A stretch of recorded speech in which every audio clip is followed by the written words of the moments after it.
दोस्तों पंजाब के जालंधर से एक ऐसा केस निकल कर आया है जिसने लोगों को चौंका दिया।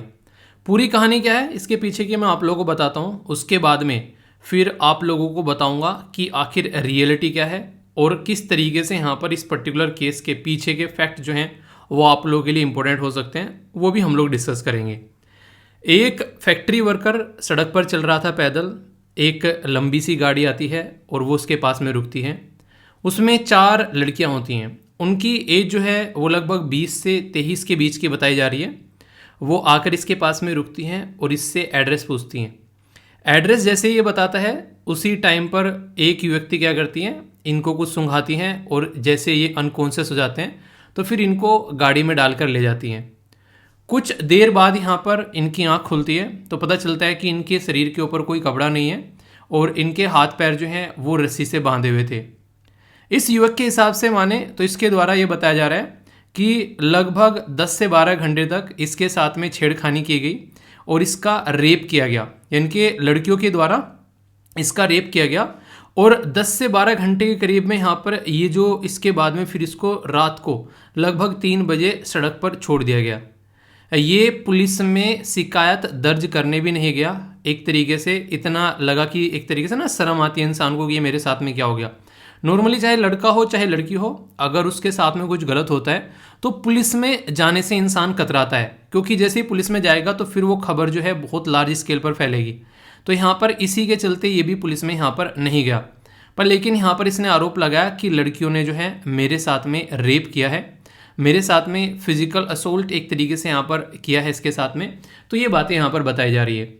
तो पूरा मुद्दा अभी यहाँ पर यह है, क्या लड़कियों पर रेप का केस चलाया जा सकता है जिस तरीके से लड़कों पर रेप का केस चलाया जाता है। तो यहाँ पर ये जो बेसिकली पूरा इसके पीछे जो कानून है हमारे देश में वो मैं आप लोगों को बताता हूँ।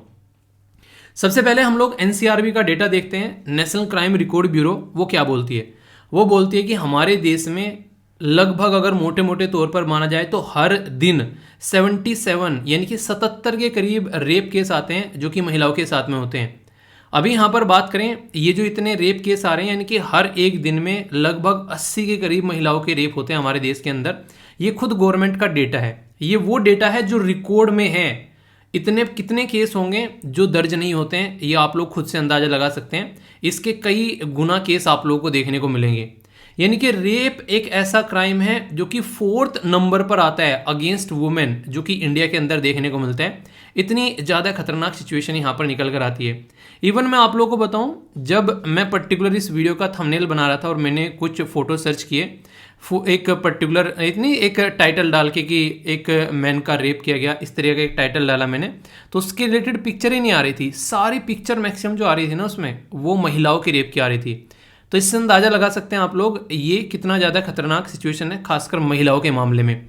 पर लेकिन अब अगर बात करें रेप के बारे में, अगर क्वेश्चन पूछ लिया जाए क्या महिला एक पुरुष का रेप कर सकती है और क्या इसके लिए हमारे देश के कानून में कोई डेफिनेशन है, तो वो मैं आप लोगों को यहाँ पर बताता हूँ। Section 375 of Indian penal code वो डिफाइन करता है sexual intercourse with women against her will without her consent. यानी कि यहाँ पर वर्ड यूज़ किया गया वुमेन, यहाँ पर कहीं भी मैन यूज़ नहीं किया गया है। यानी कि जो हमारे देश का कानून है उसमें कहीं पर भी यहाँ पर बेसिकली जो मैन है उसके साथ में रेप से रिलेटेड कोई बातें डिफाइन ही नहीं है। इवन जो डेफिनेशन भी यहाँ पर बताई गई है उसमें बताया गया है कि जो पेनिट्रेशन होता है उसके बारे में बात की जा रही है by the man not by women. तो यहाँ पर भी देखने को मिलेगा। तो ये काफ़ी ज़्यादा एक ऐसा केस है जो कि जेंडर न्यूट्रल नहीं है। यानी कि कई सारे केसेस हमारे देश में आप लोगों को ऐसे देखने को मिलते हैं जो कानून है बेसिकली जो कि जेंडर स्पेसिफिक है, यानी कि एक पर्टिकुलर जेंडर को सपोर्ट करते हैं। इसलिए उन पे कई बार क्वेश्चन मार्क भी लगाए जाते हैं। खासकर जो कई सारे केसेस ऐसे रहते हैं जिसमें यहाँ पर ये लगता है कि उस पर्टिकुलर जो कानून का गलत इस्तेमाल किया जाता है। कई बार ऐसे भी केसेस सामने निकल कर आते हैं। अगर बात करें यहाँ पर तो आप लोगों को पता होना चाहिए कि हमारी कंट्री में अननेचुरल सेक्स के लिए यहाँ पर किसी को भी बुक किया जा सकता है। यानी कि अगर महिला को भी बुक करने की बात करते हैं, अगर कोई सेक्सुअल असोल्ट करे फोर्स अननेचुरल सेक्स पर, लेकिन ये भी सेक्शन 377 जो है वो नल एंड वॉइड करार दे दिया गया है। यानी कि अब इसका भी कोई मतलब नहीं रह गया। मोटे मोटे तौर पर बोला जाए अब कोई लड़की किसी लड़के के साथ में कुछ गलत काम करती है तो यहाँ पर उसके खिलाफ कोई ऐसा रेप का केस नहीं चलेगा, ये बोल सकते हैं। इवन अगर बात करें मैरिटल रेप के बारे में, आप लोगों को पता है ये केस कितना गंभीर है, इसके ऊपर कई सारे आर्टिकल भी मैंने डिस्कस किए थे। मैरिटल रेप के बारे में बात चल रही है, एक हस्बैंड और वाइफ अगर वहाँ पर भी फोर्सफुली कुछ होता है हस्बैंड के द्वारा वाइफ के साथ में, तो उसको मैरिटल रेप की कैटेगरी में डालने की बात की जा रही है, पर ये अब तक नहीं इंक्लूड किया गया है। भारतीय जो दंड संहिता है, इंडियन पीनल कोड में 18 साल से अगर नीचे की कोई लड़की है उसके साथ में अगर कोई भी किसी तरीके से इंटरकोर्स करता है, फिजिकल रिलेशन करता है, तो वहां पर उसको रेप माना जाएगा। मैरिटल रेप नहीं माना जाएगा अगर 18 साल से ऊपर की कैटेगरी में है। तो ये सारा जो डेटा है ये बहुत इंपॉर्टेंट है। ये खासकर अगर बात करें सोसाइटी के पॉइंट ऑफ व्यू से, वुमेन के जो भी रिलेटेड जो इश्यूज हैं उनसे पॉइंट ऑफ व्यू से ये काफ़ी इंपॉर्टेंट एक तरीके से आप लोगों के लिए डेटा हो जाता है। आप लोग बताइए, अगर किसी पर्टिकुलर पर्सन के साथ में, लड़के के साथ में कोई लड़कियां ऐसा कुछ करती हैं तो उसके लिए क्या कोई कानून होना चाहिए? क्या यहाँ पर जेंडर न्यूट्रल ये कानून नहीं होना चाहिए? चाहे लड़का हो चाहे लड़की, किसी के भी साथ में अगर कुछ गलत होता है तो वहाँ पर एक पर्टिकुलर कानून होना चाहिए। आप लोग ही क्या राय इसके साथ में, यहाँ पर आप लोग अपनी राय बेसिकली बताएगा। इवन कोर्ट के अंदर भी कई सारे इस तरीके से रिलेटेड डिसीजन आए थे, इसके बारे में कई सारी बातें डिस्कस भी की गई हैं। तो यहाँ पर आप लोग क्या सोचते हैं? अगर आप लोगों से कोई इंटरव्यू में क्वेश्चन पूछे इसके बारे में, आप लोग अपनी राय बताइए, तो मैं जानना चाहूँगा आप लोगों की राय। तो इंपॉर्टेंट था ये, आप लोगों इसके बारे में कम से कम ये जो डेटा है ये आप लोगों को एटलीस्ट पता होना चाहिए। ओके, अच्छा, आप में से कितनों को पता था कि वुमेन से रिलेटेड यहाँ पर ये कानून है हमारे देश में कि एक तरीके से वुमेन के ऊपर रेप के चार्ज नहीं लगते हैं? कितनों को पता था? यस या फिर नो जरूर बताना। हाउस द जोश, हाउस द जोश। दोस्तों आगे बढ़ते हैं। आज है 24 नवंबर। आज का इंपॉर्टेंट न्यूज एनालिसिस, जिसको बड़े ही प्यार से हम लोग बैलेंस डाइट बोलते हैं, काफ़ी कुछ शानदार यहाँ पर इसके अंदर मैं कवर करने वाला हूँ। इसमें कुछ आर्टिकल इतने बेहतरीन हैं जो सुनकर आप लोगों का मज़ा आ जाएगा। मैं रिलेटेडली बोल रहा हूँ, आप लोगों का मज़ा आ जाएगा, इसका मतलब है कि मज़ा आ जाएगा। वीडियो को एंड तक देखिएगा, वीडियो बहुत ज़्यादा प्रोडक्टिव होने वाली है। लेंदी होगी वीडियो, मुझे पता है, ठीक है, क्योंकि बहुत कुछ मैं डिटेल में डिस्कस करने वाला हूँ। तो पहले से ही ये मत बोलना कि सर वीडियो जो है वो लेंदी हो गई है। ओके, ये मैं स्टार्टिंग में बोल दे रहा हूँ, पर लेकिन सुनने के बाद में आप लोगों को जो मज़ा आएगा वो एक नेक्स्ट लेवल का होने वाला है। इतना कुछ मैं डिस्कस करूँगा इस वीडियो के अंदर में, मतलब मज़ा ही आ जाएगा एक नेक्स्ट लेवल पर, वो बोल रहा हूँ मैं, ठीक है। बाकी आप लोगों को ये बताना है कि कल का दिन आप लोगों ने कैसे यूटिलाइज किया। सबसे पहले तो कितने घंटे आप लोगों ने पढ़ाई करी, जो मैं रेगुलर पूछता हूँ। दूसरा, एक्सरसाइज के बारे में आप लोगों को बताना है कि एक्सरसाइज कर कर कर कौन आ रहा है। इवन कई सारे बच्चे ऐसे जो नहा कर आते हैं इस टाइम तक भी, सोच रहे हैं आप लोग। ये भी एक अपने ही आप में बहुत बड़ी बात है। लोगों की आंखें नहीं खुलती है सुबह, और अगर आप लोग उठकर प्रॉपर वे में एक्सरसाइज कर कर नहा धोकर आ जा रहे हैं तो आप लोग दुनिया से बहुत आगे चल रहे हो। अपनी पीठ थपथपा लेना, मैं रियलिटी बोल रहा हूँ ये आप लोगों को। और खासकर जैसे सर्दी आती है ना, लोगों के ऊपर आलस चढ़ने लगता है। एक बच्चा कह रहा है कि सर थोड़ी थोड़ी नींद आती है सुबह को उठने के बाद में।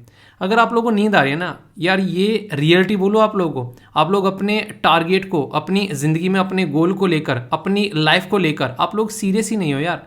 अगर आप लोगों को नींद आ रही है, सो चुके हो ना 5-6 घंटे, मोर देन सफिशिएंट है यार। और भी सोना चाह रहे हो, और मतलब सोचो 1 मिनट के लिए क्या करना चाह रहे हो ज़िंदगी में। देख लो, आप 6-7 महीने भी नहीं बचे हैं ढंग से, और आप लोगों को नींद आ रही है। तो नींद इतनी ज़्यादा ताकतवर है कि वो आप लोगों का टारगेट अचीव करने से आप लोगों को रोक रही है।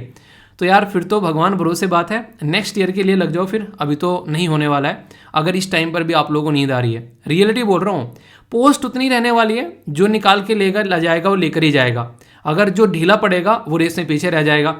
जरा जरा सी एक एक दिन की गलतियां आप लोगों को रेस से पीछे हटाने स्टार्ट कर देंगे अब यहाँ से, अगर आप लोग अब सीरियस नहीं रहोगे। ये रियलिटी बता रहा हूँ, सोच लेना, इसको गांठ बांध लेना। 1 साल नेक्स्ट आप लोगों का लगने वाला है अगर इसी पैटर्न में आप लोग चलोगे। ये लिख लेना कहीं पर, अगर नहीं सीरियस होगे अब खासकर, ठीक है। अब तक जो था ठीक है, पर लेकिन यहाँ से आप लोगों को सीरियस होना पड़ेगा।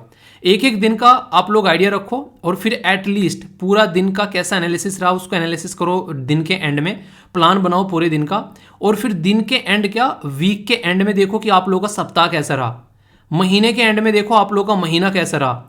कम से कम 1 वीक, 2 वीक, 3 वीक इनको एनालिसिस करो, और पता चलेगा आप लोग किस कैटेगरी में कहाँ पर आप लोगों की पोजीशन है। अपने ऊपर नज़र रखनी स्टार्ट करो, दूसरों के ऊपर तो नज़र रख ले। तो कौन क्या स्टेटस अपडेट कर रहा है, व्हाट्सएप पे डेली नए नए स्टेटस अपडेट हो जाते हैं, डीपी लग जाती है, कौन चेक कर रहा है? और उनको काम ऐसा करो कि लोग तुम्हारा स्टेटस लगाएं कि हाँ मेरा जानने वाला, मेरा दोस्त है।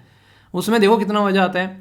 तो इन चीज़ों से थोड़ा सा ऊपर उठो और लाइफ को प्रोडक्टिवली थोड़ा सा स्टार्ट करो एंजॉय करना, ताकि प्रोडक्टिविटी जो है लाइफ में बढ़े। ठीक है, इंपॉर्टेंट पर्सनैलिटी है, पहचानो कौन, देखता हूँ कौन कौन इनको बता पाता है। और ये सारी वो पर्सनैलिटी है जो कि भारत रत्न अवॉर्डी है, तो इनके बारे में आप लोगों को पता होना चाहिए।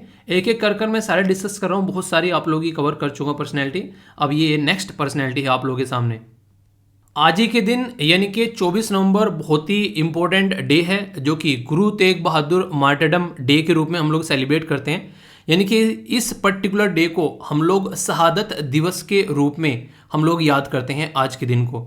गुरु तेग बहादुर जी जो थे वो 9th गुरु थे यहाँ पर सिख कम्युनिटी से, अगर आप लोग बात करें यहाँ पर, जो कि काफ़ी इंपॉर्टेंट पर्सनैलिटी आप लोग बोल सकते हैं। और खासकर अपनी बहादुरी के लिए यहाँ पर ये जाने जाते थे।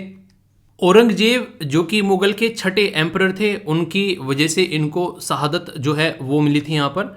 ये एक काफ़ी इंपॉर्टेंट पर्सनैलिटी थे। आप लोग ये समझ सकते हैं कि किसी भी तरीके से सर झुकाना नहीं है, भले ही सर कट जाए। आप लोग अगर देखोगे तो ऐसी लीडर हैं जिनको एक तरीके से ना आप लोग बोल सकते हैं ये एक मतलब कुछ ऐसी पर्सनैलिटी जो कि इस धरती पर तो पैदा हुई हैं, पर लेकिन इंसान की कैटेगरी में नहीं रखा जाता, उनको भगवान की कैटेगरी में रखा जाता है। तो आप लोग सोचो कि यहाँ पर तो इस तरीके से वो इतने बहादुर आप लोग बोल सकते हैं यहाँ पर।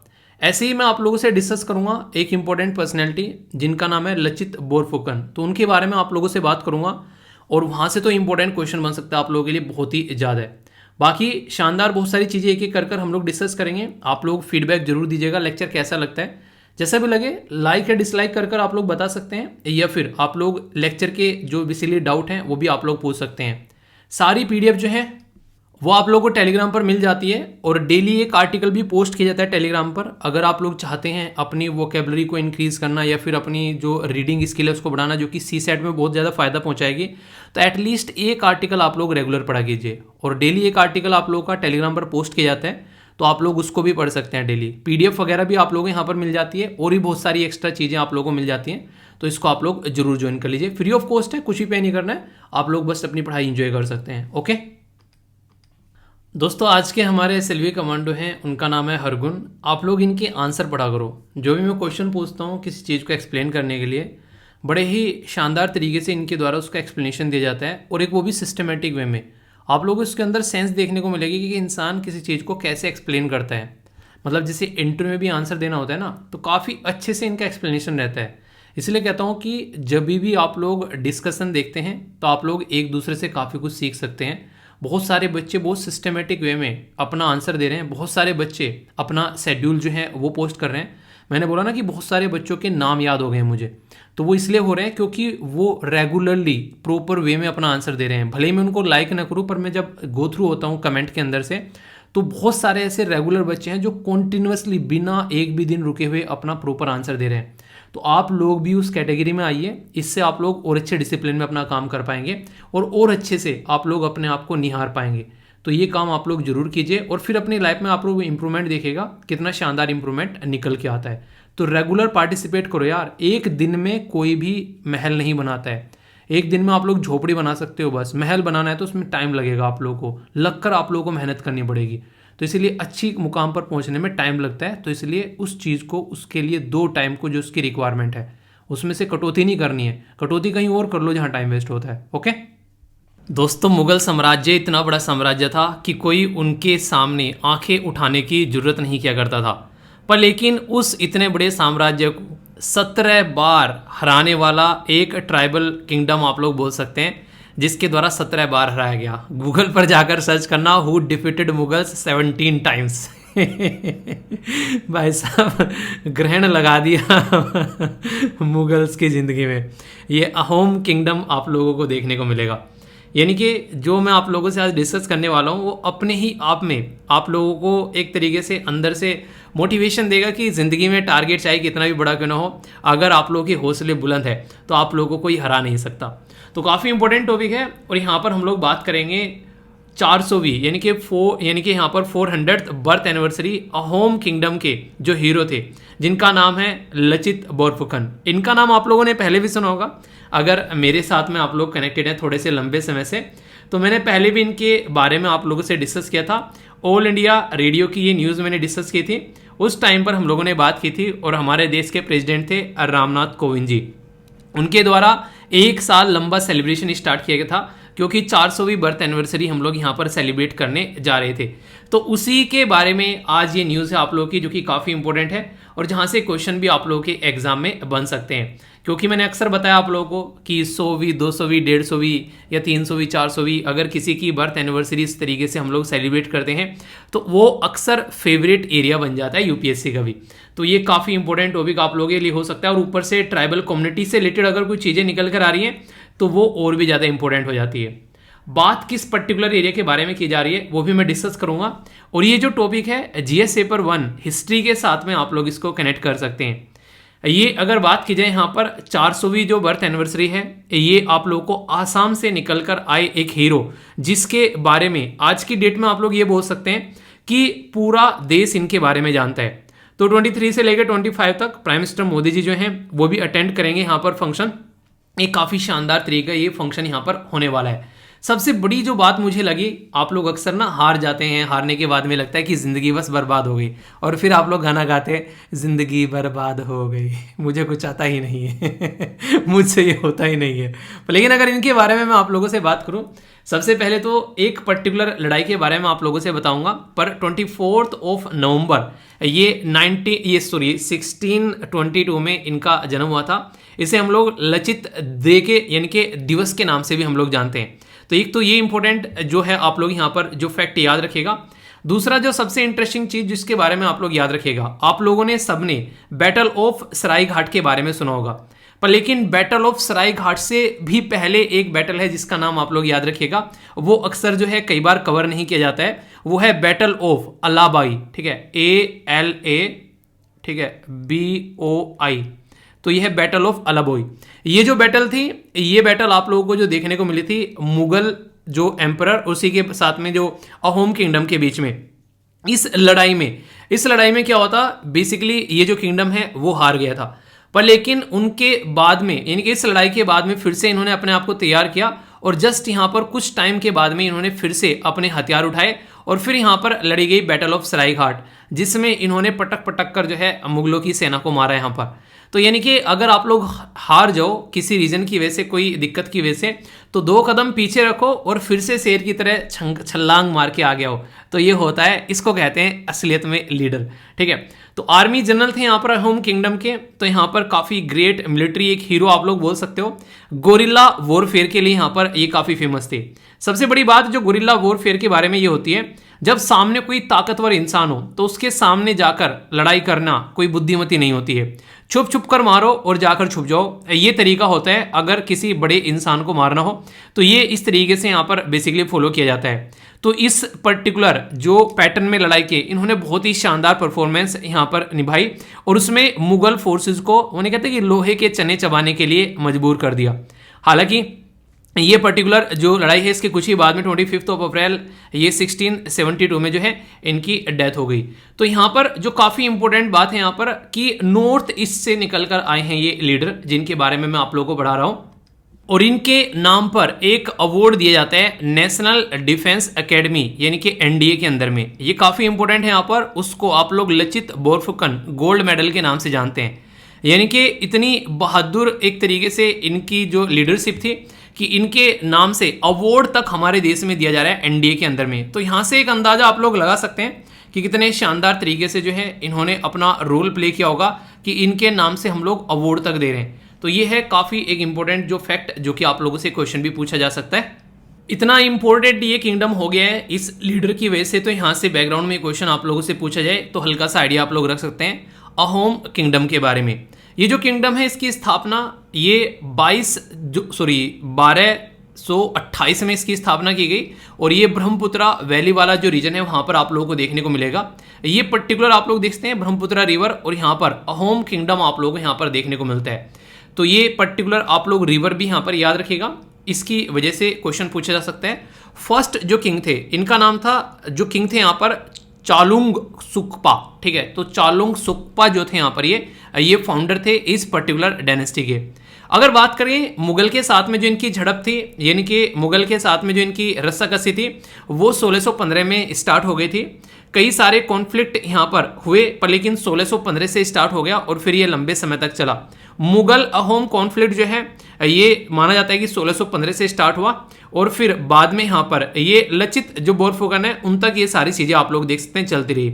मुगल ने यहाँ पर कॉन्क्योर किया जो अहोम कैपिटल है, हालांकि बाद में जो है चीज़ें फिर सेटल हो गई एक तरीके से, पर लेकिन एक तरीके से बोल सकते हैं कि प्रॉपर वे में वो कंट्रोल नहीं कर पाए चीज़ों को। आगे चलकर जब ब्रिटिश आए यहाँ पर उनके द्वारा एनेक्स किया गया, यानी कि 1826 के हेरफेर में, और यहाँ पर भी एक पर्टिकुलर संधि इनके द्वारा साइन की गई जो कि इंपॉर्टेंट है। इसको यहाँ पर संधि यानी कि ट्रीटी जो बोला जाता है यदबू, ठीक है। तो यदबू ट्रीटी जो है यहाँ पर वो साइन की गई 1826 में, जब यहाँ पर अहोम किंगडम जो है वो ब्रिटिश एम्पायर के कंट्रोल में आ गया।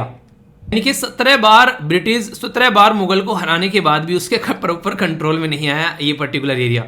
यहाँ से आप लोग अंदाजा लगा सकते हैं। तो काफ़ी इंपॉर्टेंट है अहोम की जो हिस्ट्री, वो आप लोग यहाँ पर याद रखिएगा।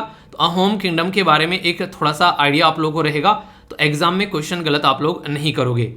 इंटरेस्टिंग क्वेश्चन आप लोगों से कोई पूछ बैठे लचित बोरफुकन के बारे में, तो देखिए आप लोग खुद सोच सकते हैं कि कोई अगर आप लोगों को बोले कि मुगलों को हरा दिया था, मतलब एक छोटे से एरिया में रहने वाले एक साम्राज्य के एक पर्टिकुलर कमांडर के द्वारा, तो कोई यकीन नहीं करेगा, ठीक है। तो इसको कहते हैं जज्बा। तो बोला गया कि ही वॉज ए कमांडर, ये कमांडर थे यहाँ पर अहोम किंगडम के। दूसरा बोला गया कि यहाँ पर जो बैटल सराय घाट है वो इनके द्वारा जीती गई, मुगल के खिलाफ थी यहाँ पर, और लचित बोरफुकन जो थे वहाँ पर वो लीडरशिप में थे। कौन सी स्टेटमेंट यहाँ पर करेक्ट है? Only one, only two, both, या फिर नन ऑफ द अबोव? तो सही आंसर क्या है? तो देखता हूँ कौन सही आंसर देता है। जो सही आंसर देगा वही आगे चलकर मतलब एक तरीके से ना एसएलवी कमांडर बनेगा, ठीक है, वही मसाल लेके चलेगा। तो आंसर दोनों सही है, मतलब कि आंसर यहाँ पर सी हो गया, दोनों स्टेटमेंट बिल्कुल करेक्ट है, तो कोई कंफ्यूजन नहीं होना चाहिए। एक और क्वेश्चन है यहाँ पर, ये आप लोगों से बेसिकली स्टेटमेंट के बेस में है और अहोम किंगडम के बारे में है। जैसे मैंने अभी यहाँ पर इनके राजा के बारे में बात की, तो यहाँ पर जो फाउंडर उसके बारे में बात की जा रही है। तो बोला गया फाउंडर थे यहाँ पर जिनका नाम था चाओलुंग सुक्पा, ठीक है। तो नाम याद रखते हैं जी, चाओलुंग सुक्पा के बारे में क्वेश्चन आप लोगों से वैसे पूछा सकता है किसके द्वारा अहोम किंगडम को फाउंड किया गया था, और इनके द्वारा क्रॉस किया गया यहाँ पर पटकई माउंटेन जो रीजन है यहाँ पर बेसिकली रीच करने के लिए ब्रह्मपुत्रा वैली के अंदर में। मुगल के द्वारा अहोम कैपिटल जो है ये यहाँ पर अपने कंट्रोल में ली गई, जिसके बारे में मैंने आप लोगों से बात भी की है, ठीक है। तो यहाँ से भी क्वेश्चन पूछा सकता है कि इनकी जो कैपिटल है उसका नाम, तो गढ़गांव आप लोग याद रखिएगा, ठीक है। ये 1662 में, पर बाद में जो है छूट गई चीज़ें उनके हाथों से, ठीक है। अहोम किंगडम जो है बाद में चलकर यहाँ पर ब्रिटिश के कंट्रोल में आया, ये 1926 में, और यहाँ पर ट्रीटी साइन की गई, जिस ट्रीटी का नाम भी आप लोगों से पूछा जा सकता है, ये है यहाँ पर बेसिकली यदबू, ठीक है। तो ये ट्रीटी है। कौन सी स्टेटमेंट यहाँ पर करेक्ट है ये बताना है, only one, only two, all three, या फिर नन ऑफ द अबोव? सही आंसर क्या है ये अभी मैंने आप लोगों को बताया। ये साल कौन सा था, भूल गए इतनी जल्दी? तो ये स्टेटमेंट अकेली इनकरेक्ट है, बाकी दोनों करेक्ट है, तो आंसर बी हो गया। तो यहाँ पर 1826 था, ना कि 1926। तो ये छोटी सी बात जो है वो आप लोग याद रखिएगा। तो इसलिए फिर से कह रहा हूँ यार, बेसिकली आप लोग खुद समझ सकते हैं कि 400वीं बर्थ एनिवर्सरी सेलिब्रेट की जा रही है लीडर के बारे में। तो इंपॉर्टेंट पर्सनैलिटी अगर हिस्ट्री में आप लोग देखोगे तो यहाँ से भी आप लोग क्वेश्चन पूछा सकता है, क्योंकि एक साल से हम लोग यहाँ पर सेलिब्रेशन कर रहे हैं। तो इसलिए आप लोगों से अगर क्वेश्चन पूछा जाए, ये आइकन है आसामीज नेशनलिज्म के, तो यहाँ से एक बहुत इंपॉर्टेंट इंटरेस्टिंग क्वेश्चन बन जाएगा आप लोगों के लिए। तो कन्फ्यूजन आना बिल्कुल भी नहीं है, और इसी के साथ में आप लोगों को यहाँ पर मोटिवेशन भी मिलना चाहिए कि एक ऐसे लीडर के बारे में आप लोगों को आज जानने को मिल गया जिसके द्वारा इस तरीके से यहाँ पर मुगलों को लोहे के चने चबाने के लिए मजबूर कर दिया। और एक तरीके से कभी भी आप लोगों को डरना नहीं चाहिए, कितना भी बड़ा टारगेट क्यों ना हो, अगर जज्बा है तो भाई साहब कितना बड़ा टारगेट क्यों ना हो वो आप लोग कदमों के नीचे होगा, ठीक है। तो बताना कैसे लगे लीडर, है कि नहीं? तो सैल्यूट है यार ऐसे लीडर को। दोस्तों ये जो ज़िंदगी है ना, ये रोने से स्टार्ट होती है। कभी ऐसा बच्चा देखा आप लोगों ने जो हंसता हुआ पैदा हुआ हो, या सुना हो कि यार ये बच्चा तो पैदा होते ही हंसने लगा था। और एक महिला के बारे में सोचो, जब वो बच्चे को पैदा करती है तो ये बोलते हैं कि उसने अपना दूसरा जन्म लिया है। और जिस बच्चे को वो जन्म देती है, जब वो पैरों पर चलना सीखता है और फिर आगे बढ़ता है, तो लाइफ में बहुत सारी समस्या आती है, और उन समस्याओं के सामने वो बच्चा जो है कई बार घुटने टेकता हुआ नजर आता है और ये कहता है कि यार इससे अच्छा तो ज़िंदगी छोड़ ही दे।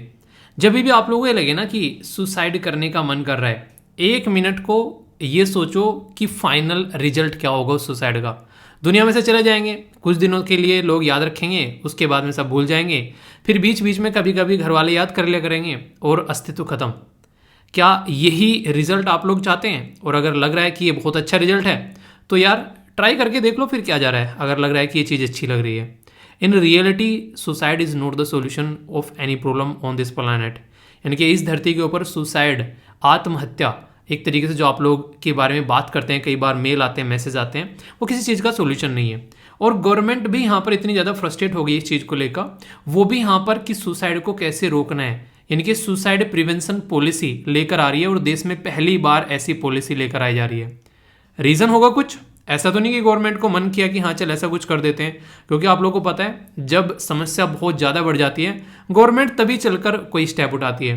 तो इसलिए यहाँ पर कोई ना कोई दिक्कत तो जरूर होगी कि गवर्नमेंट को पॉलिसी लानी पड़ गई, तो नंबर ऑफ केसेस इसका मतलब काफ़ी ज़्यादा बढ़ रहे होंगे। तो ये काफ़ी इंपॉर्टेंट टॉपिक हो जाता है आप लोग का। देखिए एग्जाम में आएगा वो अपनी जगह है, ठीक है, ये एग्जाम में टॉपिक आ रहा है, पर लेकिन इन रियलिटी ये आप लोगों की जो ज़िंदगी है, जिस सोसाइटी में आप लोग रहते हैं, उसके आसपास की बात मैं कर रहा हूँ। हो सकता है मोहल्ले पड़ोस में से कोई इंसान निकल गया क्या कि सुसाइड कर ली, तो ये ऐसी कंडीशन देखने को मिलती है। अभी यहाँ पर जो हमारे देश में मिनिस्ट्री है, जिसको स्वास्थ्य और पारिवारिक कल्याण या फिर ministry of health and family welfare बोलते हैं, उसने अनाउंस किया कि नेशनल सुसाइड प्रिवेंशन स्ट्रेटजी, जो कि अपने ही तरीके की पहली बार ऐसी कोई पॉलिसी लेकर आ रहे हैं, जिसमें इनके द्वारा बोला गया है कि हम लोग अचीव करेंगे टाइम बाउंड मैनर में। जैसे नहीं आप लोग टाइम टेबल बनाते हैं कि हाँ आज तो ये अचीव कर कर ही छोड़ेंगे, ऐसे ही सरकार ने बोला है कि रिड्यूस करेंगे सुसाइड की वजह से जो लोगों की डेथ होती है, जो जान जाती है, वो 10% 2030 तक का। यानी कि इनके द्वारा ये बोला गया कि 2030 तक का 10% जो डेथ है वो हम लोग कम कर देंगे। यानी कि प्रेजेंट टाइम पर अगर 100 लोग सुसाइड से मर रहे हैं तो 2030 में ओनली 90 लोग मरेंगे, 10 लोगों को ये बचा लेंगे। आप लोग बोलोगे बस, ये बस नहीं है, ये अपने ही आप में काफ़ी बड़ा नंबर है, क्योंकि यहाँ पर मैं परसेंटेज में बातें कर रहा हूँ। सोचो 10 का अगर आप लोग परसेंटेज निकालोगे तो 1% अगर 10 का आप लोग निकालोगे 1 रुपया आप लोगों को देखने को मिलेगा, पर 100 का निकालोगे तो वही जो है आप लोगों का 10 रुपये हो गया। 1000 का निकालोगे तो आप लोग देखते हैं वो एक तरीके से 100 आप लोगों को देखने को मिलेगा। ऐसे ही लाख का निकालोगे, करोड़ का निकालोगे, तो परसेंटेज एक भी डिपेंड करती है कि नंबर कितना है। तो ये एक तरीके से बहुत ही बड़ा नंबर आप लोगों को यहाँ पर देखने को मिलने वाला है। अगर मैं बात करूँ यहाँ पर नेशनल सुसाइड प्रिवेंशन स्ट्रेटजी के बारे में, तो देखो यार आज की डेट में ना सुसाइड करने के अलग अलग रीज़न लोगों को देखने को मिलते हैं, और मैं ये कहूँगा आप लोगों को ये प्रॉब्लम बस हमारे ही देश में नहीं है। इवन ऐसी कंट्री जिसको आप लोग जापान बोलते हैं, बहुत ही खुशनुमा कंट्री आप लोगों को देखने को मिलती है, बहुत ही अच्छी कंट्री है। सुसाइड का रेट आप लोगों को वहाँ पर भी काफ़ी ज़्यादा देखने को मिलेगा। लोग इतने फ्रस्ट्रेट हैं आज की डेट में चीज़ों से। तो सुसाइड को सबसे बड़ी बात तो यहाँ पर यह है कि इसके ऊपर ऑलरेडी क्लासेस जो होती हैं खासकर स्कूल के अंदर में, उस पर फोकस करना काफ़ी ज़्यादा जरूरी है, और वहाँ पर किया भी जा रहा है। इन चीज़ों के बारे में बताया जाता है। आज की डेट में आप लोगों ने देखा होगा कहीं ना कहीं कई तरीके के मोटिवेशन सेशन जो हैं वो स्कूल में चलाए जाते हैं, कैसे चीज़ों को टैकल करने हैं। इसी के साथ में काफ़ी इंपॉर्टेंट है यहाँ पर मेंटल हेल्थ के बारे में, जो आज तक हम लोग बात नहीं करते थे, अब मेंटल हेल्थ के बारे में भी हम लोग बात करने लगे हैं। तो बोला यह जा रहा है कि देश के अंदर जितने भी डिस्ट्रिक्ट हैं, ऑल डिस्ट्रिक्ट के अंदर में आने वाले 5 साल के अंदर में डिस्ट्रिक्ट मेंटल हेल्थ प्रोग्राम चलाया जाएगा। डिस्ट्रिक्ट मेंटल हेल्थ प्रोग्राम, इससे क्या होगा, इससे ये होगा कि डिस्ट्रिक्ट के लेवल पर यहाँ पर सॉल्यूशन निकाला जाएगा। सबसे बड़ी बात क्या होती है यार, अगर कोई प्रॉब्लम है उसका सॉल्यूशन निकालना है तो उसको छोटी छोटी यूनिट में डिवाइड कर दो। यानी कि देश में पोल्यूशन हो रखा है, पूरे देश में कैसे पोल्यूशन को कम करना है, तो आप लोग पूरे देश का पोल्यूशन अगर आप लोग को डिवाइड करना है तो आप लोग को अलग अलग राज्य को उसकी रेस्पॉन्सिबिलिटी दे दो कि यार ये तुम्हारी रेस्पॉन्सिबिलिटी है, तुम्हारी, और ये तुम्हारी। तो इस तरीके से अलग अलग राज्यों को क्या करना है, वो अलग अलग डिस्ट्रिक्ट को रेस्पॉन्सिबिलिटी दे दो कि तुम अपना डिस्ट्रिक्ट देखो। डिस्ट्रिक्ट को क्या करना है, वो गांव के ऊपर रेस्पॉन्सिबिलिटी दे दो, विलेज के। तो at the end of the day responsibility किसके ऊपर आ जाएगी, जो गांव में बैठा हुआ प्रधान है उसके ऊपर रेस्पॉन्सिबिलिटी आ जाएगी। और इनडायरेक्ट में बोला ये तो गांव क्या बोलेगा, अपने गांव के लोगों को बोलेगा जो भी गांव में घर है कि यार इस चीज को देखो कैसे सुधारना है। तो इस तरीके से प्रॉब्लम का सॉल्यूशन निकलता है। कोविड-19 के टाइम पर अगर आप लोगों को याद हो, बहुत बड़ा ये सॉल्यूशन यहाँ पर उस टाइम पर देखने को मिला था कि आसानी से हम लोग गांव के लेवल पर जाकर चीज़ों को सॉल्यूशन कर पा रहे हैं। उसी तरीके से डिस्ट्रिक्ट लेवल पर जब हम लोग मेंटल हेल्थ के बारे में बात करेंगे तो वहाँ पर कहीं ना कहीं हम लोग उसको डिवाइड कर चुके हैं। पहले सेंटर पर बात करें तो डिस्ट्रिक्ट पर और अच्छे से उसको टारगेट कर पाएंगे, क्योंकि छोटी यूनिट हो चुकी है। कहते हैं ना कि अगर बड़ा फल तरबूज आप लोग खाना है तो एक बार में मुंह में तो दे नहीं जाओगे, हाथी थोड़ी ना हो, ठीक है। तो उसका छोटे छोटे पीसेस में करके खाओगे। और भी मजा लेना है तो जूस बना के खा जाओ, पी जाओ हालांकि हालांकि जूस ज़्यादा अच्छा नहीं लगता है, तरबूज जितना अच्छा वैसे लगता है उतना जूस नहीं लगता है, मतलब मेरी पर्सनल राय है, ठीक है। आप लोग हो सकता है आप लोगों को लगता हो। तो यहाँ पर उसी के ऊपर फोकस दिया जा रहा है। इसी के साथ में सही तरीका क्या है इसको रोकने का, एजुकेशन मैंने एक बता दिया, इसके ऊपर फोकस किया जाए। दूसरा सबसे अच्छा मीडियम क्या हो सकता है, वो है मीडिया। मीडिया जो है इसके बारे में अवेयरनेस फैलाए ज़्यादा से ज़्यादा जो भी हो। इसी के साथ में अगर कोई केसेस यहाँ पर निकल कर आए, उसको टाइम बाउंड मैनर में उसका सोल्यूशन निकाला जाए कि हाँ इसने सुसाइड ट्राई किया है, तो उस तरीके से उसको सोचा जाए कि कैसे इसका स्ट्रेस मैनेज करना है। यानी कि जो सुसाइड कर रहा है उसके कोई ना कोई दिक्कत होगी ना, स्ट्रेस होगा इसलिए सुसाइड कर रहा है, तो उसको सुना जाए और फिर उन चीज़ों पर एक कॉमन प्लान बनाया जाए कि इन इन चीज़ों को लेकर लोग जो है सुसाइड करते हैं। आप लोगों को मैं बता दूं, हमारे देश में ये काम कर रहे हैं, ये कोई ऐसे नहीं है कि हमारे देश में काम चल रहा है। वर्ल्ड हेल्थ ऑर्गेनाइजेशन जो कि दुनिया में सबके पापा हैं, ये देखने के लिए कि हेल्थ कैसे चल रही है। जैसे नहीं आप लोगों के पापा अक्सर फ़ोन करते होंगे मम्मी पापा घर से, अगर आप लोग बाहर रहते हैं और बेटा हेल्थ कैसी है, ठीक है ना, स्वास्थ्य सही है ना, खाना पीना सही चल रहा है ना हालांकि पापा तो अक्सर पढ़ाई के बारे में पूछते हैं, खाने पीने के बारे में अक्सर मम्मियाँ पूछती हैं, ठीक है तो वर्ल्ड हेल्थ ऑर्गेनाइजेशन जो है वो ये बोलता है कि साउथ ईस्ट एशिया वाला जो रीजन है, यानी कि ये वाला जो रीजन आप लोग यहाँ पर देखने को मिलेगा, इसके अंदर में अगर आप लोग जाएंगे यहाँ पर तो एक तरीके से सुसाइड प्रिवेंशन स्ट्रेटजी जो है उसके ऊपर काम किया जा रहा है ताकि लोगों को सुसाइड करने से यहाँ पर रोका जा सके। तो ये अपने ही आप में काफ़ी बड़ा एक स्टेप आप लोग बोल सकते हो। सबसे इंटरेस्टिंग चीज़ क्या है, जो अगर मैं आप लोगों को यहाँ पर बताऊँ कि लोग आज के डेट में इसके बारे में बातें कर रहे हैं कम से कम, वरना इसके बारे में बातें भी नहीं करते थे। मतलब ठीक है सुसाइड कर लिया, ठीक है मर गया छोड़ो यार, वो वाली चीज़ें थी। पर ये संख्या इतनी ज़्यादा बढ़ गई कोविड-19 के टाइम पर कि लोगों को इसके ऊपर बात करने के लिए मजबूर होना पड़ा। तो 2020 और 2021 में ये संख्या जो है काफ़ी बढ़ी। पर ऐसा नहीं है कि इससे पहले लोग जो है सुसाइड नहीं कर रहे थे, पर अब डिफरेंट सेक्शन में लोगों ने सुसाइड करना स्टार्ट कर दिया। पहले ऐसा लगता था कोई बेरोजगार ही सुसाइड कर रहा है, आज की डेट में जो रोजगार भी है ना, उनके ऊपर काम का इतना बर्डन पड़ रहा है कि वो भी सुसाइड कर रहे हैं फ्रस्ट्रेट होकर उस चीज़ को लेकर। आप लोग ये देख सकते हैं लार्जेस्ट प्रोफेशन वाइज अगर आप लोग देखोगे तो ग्रुप जो है सुसाइड करने वाला 2021 में 42,004 लोगों के द्वारा सुसाइड किया गया। यानी कि प्रोफेशनल जो किसी न किसी प्रोफेशन में कनेक्ट है वो सुसाइड कर रहे हैं। तो इससे अंदाजा लगाओ जिनको लगता है ना कि नहीं बेरोजगार ही सुसाइड कर रहे हैं, ऐसा नहीं है। जो लोग आज की डेट में कोई जॉब कर रहे हैं, उनके ऊपर इतना बर्डन पड़ रहा है परिवार का, वो भी आप लोगों को सुसाइड करते हुए नजर आएंगे। और नेशनल लेवल पर जो सुसाइड है अभी रिसेंटली 2020 और 21 में वो 7.17, यानी कि लगभग यहाँ पर मोटे मोटे तौर पर बोले 7.25 के करीब यहाँ पर जो लोगों की जो सुसाइड करने की टेंडेंसी बढ़ गई है। यानी कि पहले कम लोग आत्महत्या कर रहे थे, अब आत्महत्या करने की जो है दरें बढ़ती जा रही हैं। ये मैंने प्रोफेशनल लोगों को बोला जो किसी न किसी प्रोफेशन से कनेक्टेड है। आप लोगों को थोड़ा सा अगर मैं डेटा अलग अलग तरीके से दिखाऊं किस तरीके से सुसाइड जो है अभी रिसेंटली देखने को मिल रही है, तो इसमें आप लोगों को किसान काफ़ी लार्ज स्केल पर यहाँ पर देखने को मिलेगा। हमारा किसान वाला जो एक तरीके सेक्शन है, प्रोफेशन वाइज अगर बात करें यहाँ पर तो अनएम्प्लॉयड जो पर्सन है उनके बारे में बात की जाए, नंबर ऑफ अगर अनएम्प्लॉयड पर्सन जो है, इंटरेस्टिंग फैक्ट है यहाँ पर ये कि डिक्लाइन हो गई है सुसाइड, यानी कि बेरोजगार लोगों ने सुसाइड करना कम कर दिया है पहले के कंपेयर में। आप लोग बोल सकते हैं बहुत बड़ा रीजन है अवेयरनेस का भी, और इसी के साथ में बहुत सारी चीजें आज के डेट में देखने को मिल रही हैं। खासकर अगर बात की जाए तो लोग जो है चीजों को समझ भी रहे हैं। कहीं ना कहीं आप लोग बोल सकते हैं कि कोविड-19 के टाइम पर जो अनएम्प्लॉयड थे बहुत सारे लोग एक जगह इकट्ठे हो गए, ये लगा कि यार हमारी तो जॉब गई, हमारे पास जॉब नहीं थी, वो भी लोग इंटरेस्टिंग चीज बताओ यहाँ पे क्या हुआ, एक तो वो लोग हैं जिनको जॉब नहीं मिल रही है, ठीक है वो फ्रस्ट्रेट थे। अब वो भी लोग थे जिनके पास में जॉब थी, उनकी भी जॉब छूट गई है, तो वो भी यहाँ पर इनके पास में आके बैठ गए। तो जो अनएम्प्लॉयड थे उनको ये लग रहा था यार ये भी हम हमारे जैसे ही हैं, तो वो सुसाइड करके क्या करना है आप, ठीक है। सुसाइड तो इंसान तब करते हैं ना सामने वाला बढ़ा जा रहा है और मैं पीछे रह गया तो उनको लगा कि ये भी हमारे जैसे ही हैं, तो कहीं ना कहीं यहाँ पर सुसाइड डिक्लाइन हो गया, बाकी सब जगह बढ़ गया। जिसकी जॉब चली गई उसने एक तरीके से सुसाइड किया, तो वो दुखद घटना है। पर लेकिन जो सुसाइड डिक्लाइन हो रहा है, ये काफ़ी इंटरेस्टिंग फैक्ट लगा जब मैं इसको एनालाइज कर रहा था। मैंने कहा यहाँ पर क्यों घटा यार जब सब जगह बढ़ रहा है। तो यहाँ पर बिल्कुल वही लग रहा है कि सब हमारे जैसे हो गए, जो ताने देने वाले थे ना वो कि तुम कुछ नहीं करोगे ज़िंदगी में, ऐसे ही पड़े रहोगे, माँ बाप के पैसे बर्बाद करते रहोगे, अब वो भी आपकी लाइन में आकर यहाँ पर बैठ गए थे। तो इसलिए यहाँ पर ये संख्या जो है आप लोगों को कम होती नजर आएगी। देखो यहाँ पर इंटरेस्टिंग, यहाँ पर 2020 में संख्या थी 15,652, 2021 में होगी 13,114 सुसाइड का केस। तो ये आप लोग देखते हैं कहीं ना कहीं कितना इम्पैक्ट पड़ता है सोसाइटी का। अगर इस पॉइंट को आप लोग ध्यान से देखोगे तो ये रियलिटी है, ये मैं कहानी नहीं सुना रहा हूँ, ये फैक्ट बता रहा हूँ आप लोगों को डेटा के साथ में, यहाँ से समझ सकते हैं।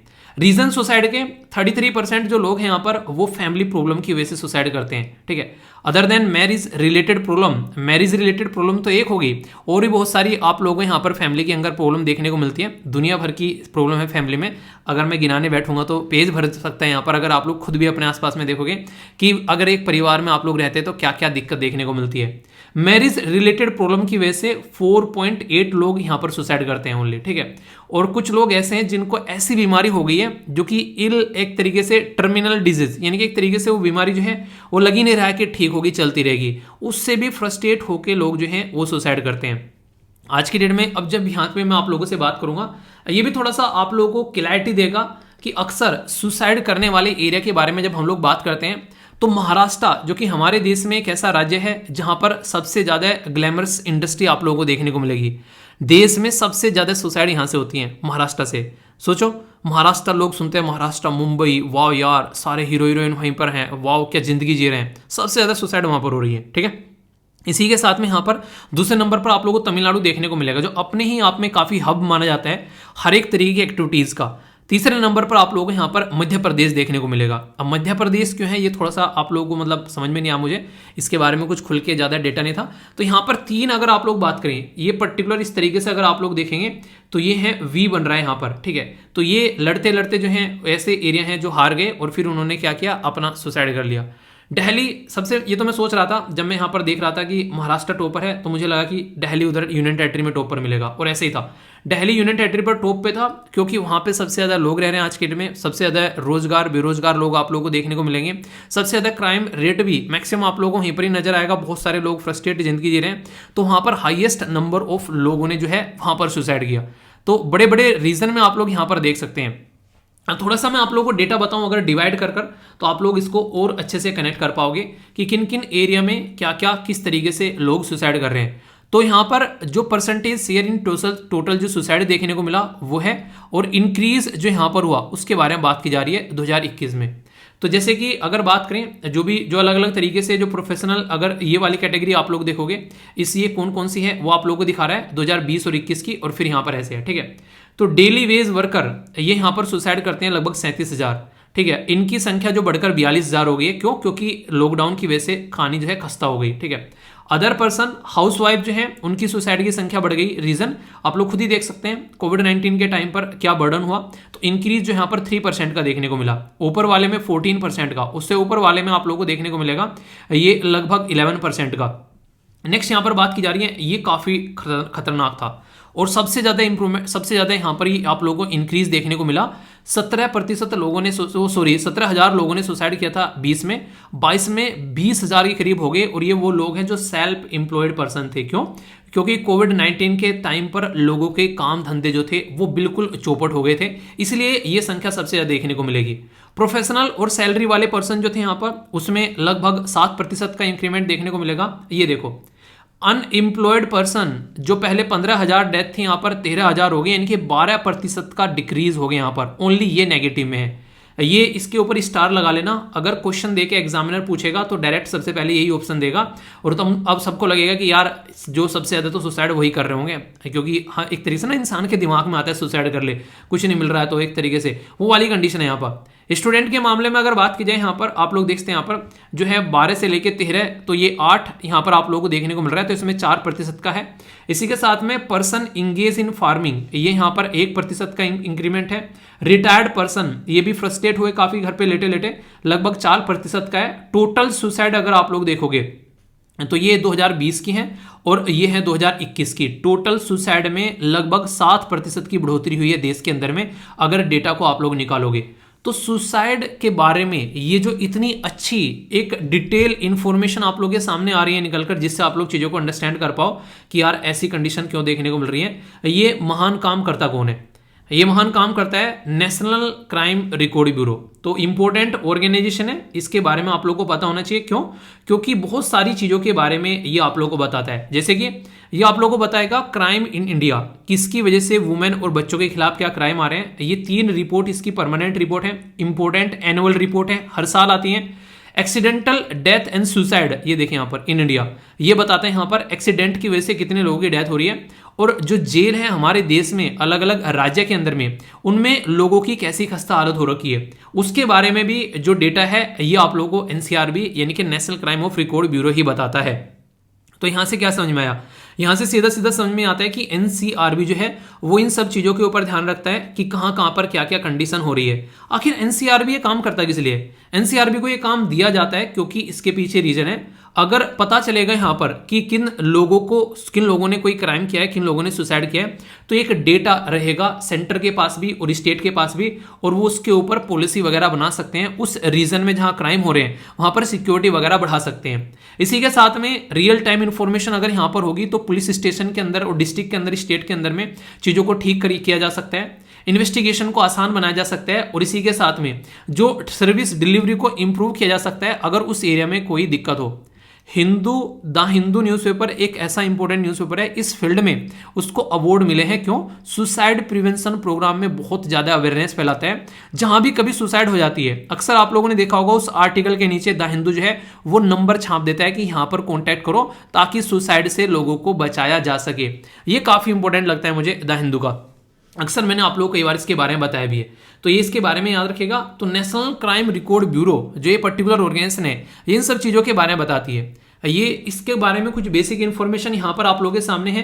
ये जो बनाई गई थी किस मिनिस्ट्री के अंडर में आती है बेसिकली, ठीक है, 1986 में इसको बनाया गया था। पहले क्या था, पहले था यहाँ पर नेशनल पुलिस कमीशन 1977 में, और एमएचए का जो टास्क फोर्स है उनको मिलाकर यहाँ पर कुछ ऐसा कुछ बना दिया गया। फिर यहाँ पर इसके डायरेक्टर कौन है वो आप लोगों को बताना है। देश के अंदर और स्टेट के अंदर जो भी कानून होते हैं उनको फॉलो अगर नहीं करेगा उसको क्राइम को ये क्राइम की कैटेगरी में बोलेंगे। एक और इंटरेस्टिंग इन्फॉर्मेशन यहाँ पर, रिसर्च के लिए police officers, media, policy maker इसका इस्तेमाल करते हैं रिपोर्ट का, और ये क्राइम स्टैटिक और एंटी ह्यूमन ट्रैफिकिंग के बारे में भी मंथली बेसिस पर अपनी बातें बताते रहते हैं ताकि मंथ वाइज मंथ चीजों को सुधारा जा सके। ऐसी बातें आप लोग यहाँ पर बोल सकते हैं। तो ये अपने ही आप में काफी इंपॉर्टेंट डेटा आप लोगों को यहाँ पर देखने को मिलते हैं। कोई भी कंफ्यूजन इससे रिलेटेड अगर आप लोगों के माइंड में होगा तो वो आप लोगों को दूर कर कर आगे बढ़ना है, ठीक है। आई होप कि आप लोगों ने इस आर्टिकल को काफी अच्छे से सुना होगा। अब कुछ क्वेश्चन है जिनका आंसर मैं आप लोगों से एक्सपेक्ट करूंगा, और आप लोग इनका आंसर दोगे तो मुझे अच्छा भी लगेगा कि हाँ आप लोगों ने आर्टिकल को अच्छे से सुना है, ठीक है। जैसे कि यहाँ पर बात करें, ये है किसके बारे में, एनसीआरबी के बारे में। एनसीआरबी के बारे में कौन सी स्टेटमेंट करेक्ट है? क्राइम इन इंडिया जो है इसके द्वारा पब्लिश की जाती है। Report on missing women and children इसके द्वारा पब्लिश की जाती है। Accidental death suicide in India इसके द्वारा पब्लिश की जाती है। और जो यहाँ पर एक तरीके से प्रिजनर स्टेटिक यानी कि जेल के अंदर में जो डेटा है वो भी यही प्रस्तुत करता है। सही क्या है? ए में बोला गया है 1 2 3, बी में बोला गया है 2 3 4, सी में बोला गया है 1 3 4, और डी में बोला गया है ऑल ऑफ द अबव। चलिए अटेम्प्ट करो और देखता हूं कौन से आंसर देते हैं। वीडियो को पॉज करके आंसर दे लिया करो, ऐसा नहीं है कि मतलब एक तरीके से थोड़ा देखा करो, ठीक है। तो अभी बताइए सारी चीजें, एक एक पॉइंट माइंड में क्लियर होना चाहिए, इसके बारे में सारी बातें आप लोगों के सामने है, ठीक है। तो आंसर क्या होगा यहाँ पर? आंसर आप लोगों को डी देखने को मिलेगा, ठीक है। तो सारी चीजें आप लोगों के सामने है। आगे चलते हैं, बात की जा रही है यहाँ पर नेशनल सुसाइड प्रिवेंशन स्ट्रेटजी के बारे में। तो इसके बारे में करेक्ट आप लोगों को यहाँ पर आंसर बताना है। बोला गया स्ट्रेटजी जो है वो कह रही है कि सर्विलेंस किया जाएगा और सुसाइड को कैसे रोकना है विद इन 3 ईयर, इसके ऊपर अच्छे से फोकस किया जाएगा। दूसरा बोला जा रहा है कि इंटीग्रेट किया जाएगा मेंटल वेलबींग करिकुलम को एजुकेशनल इंस्टीट्यूशन में विद इन 8 ईयर। तीसरा बोला गया है कि अब स्टेब्लिश किया जाएगा जो एक तरीके से साइकेट्रिस्ट होता है ना, ताकि लोगों तक पहुंचाया जा सके, ताकि सुसाइड प्रिवेंशन सर्विस को प्रोवाइड कराया जा सके। कौन सी स्टेटमेंट यहाँ पर करेक्ट है? 1 2 2 3 1 3 या फिर ऑल? तो यहाँ पर अगर आप लोग देखोगे तो ये भी सारी सही है। ये सारे काम यहाँ पर किए जा रहे हैं, यानी कि सुसाइड से रिलेटेड यहाँ पर आने वाले 3 साल में आप लोगों को सर्विलेंस पे फोकस किया जाएगा, कौन कौन सुसाइड कर रहे हैं। डिस्ट्रिक्ट लेवल पर प्रोग्राम चलाए जाएंगे आने वाले 5 साल में। सुसाइड प्रिवेंशन सर्विस के ऊपर फोकस किया जा रहा है। करिकुलम एजुकेशनल इंस्टीट्यूशन में यहाँ पर डाला जाएगा। टाइम बाउंड मैनर में यहाँ पर मल्टी सेक्टरल कोलेब्रेशन किया जाएगा, जिसमें डॉक्टर्स, टीचर्स या फिर सोसाइटी में जो भी इन्फ्लुएंसर होते हैं उनको यहाँ पर इसके बारे में इंफॉर्मेशन जो है प्रोवाइड कराने के लिए बोला जाएगा। तो ये सारा काम यहाँ पर आप लोगों को देखने को मिलेगा, तब जाकर सुसाइड के ऊपर हम लोग कंट्रोल पा पाएंगे, ठीक है। तो आंसर क्या हो गया? आंसर यहां पर इसका डी हो गया। एक आंसर राइटिंग के लिए भी क्वेश्चन आप लोगों के लिए यहां पर डिस्कस करना है कि इशू क्या है suicidal death among the Indian youth, और सजेस्ट करना है कि क्या क्या मेजर्स आप लोग ले सकते हैं इसका सॉल्यूशन निकालने के लिए। तो काफी इंटरेस्टिंग है, आप लोग अच्छे से अटेम्प्ट करिएगा। अगर स्टेट पीसीएस की तैयारी कर रहे हैं तो 150 शब्द में लिख लेना, और अगर यूपीएससी की तैयारी कर रहे हैं तो 250 शब्द में लिख लेना। अपने हिसाब से डिसाइड कर लिया करो। और ऐसा नहीं कि सारे क्वेश्चन लिखने जितने मैं देता हूँ, एटलीस्ट 2 क्वेश्चन डेली जरूर लिखने हैं। बाकी टाइम मिलता है तो अपने हिसाब से आप लोग डिसाइड कर सकते हैं। और जहां पर डाउट होता है फीडबैक आप लोग बता दिया करो, ताकि उसको और अच्छे से इंप्रूव किया जा सके। ओके, बात की जा रही है प्रेस काउंसिल ऑफ इंडिया के बारे में। ये ऑर्गेनाइजेशन जो है वो कई बार आप लोगों को न्यूज़ में देखने को मिलती है, और इसका नाम ही आप लोग देख सकते हैं, भारतीय प्रेस परिषद। यानी कि जो मीडिया वाला एरिया होता है उसको ये कवर करने का काम करती है।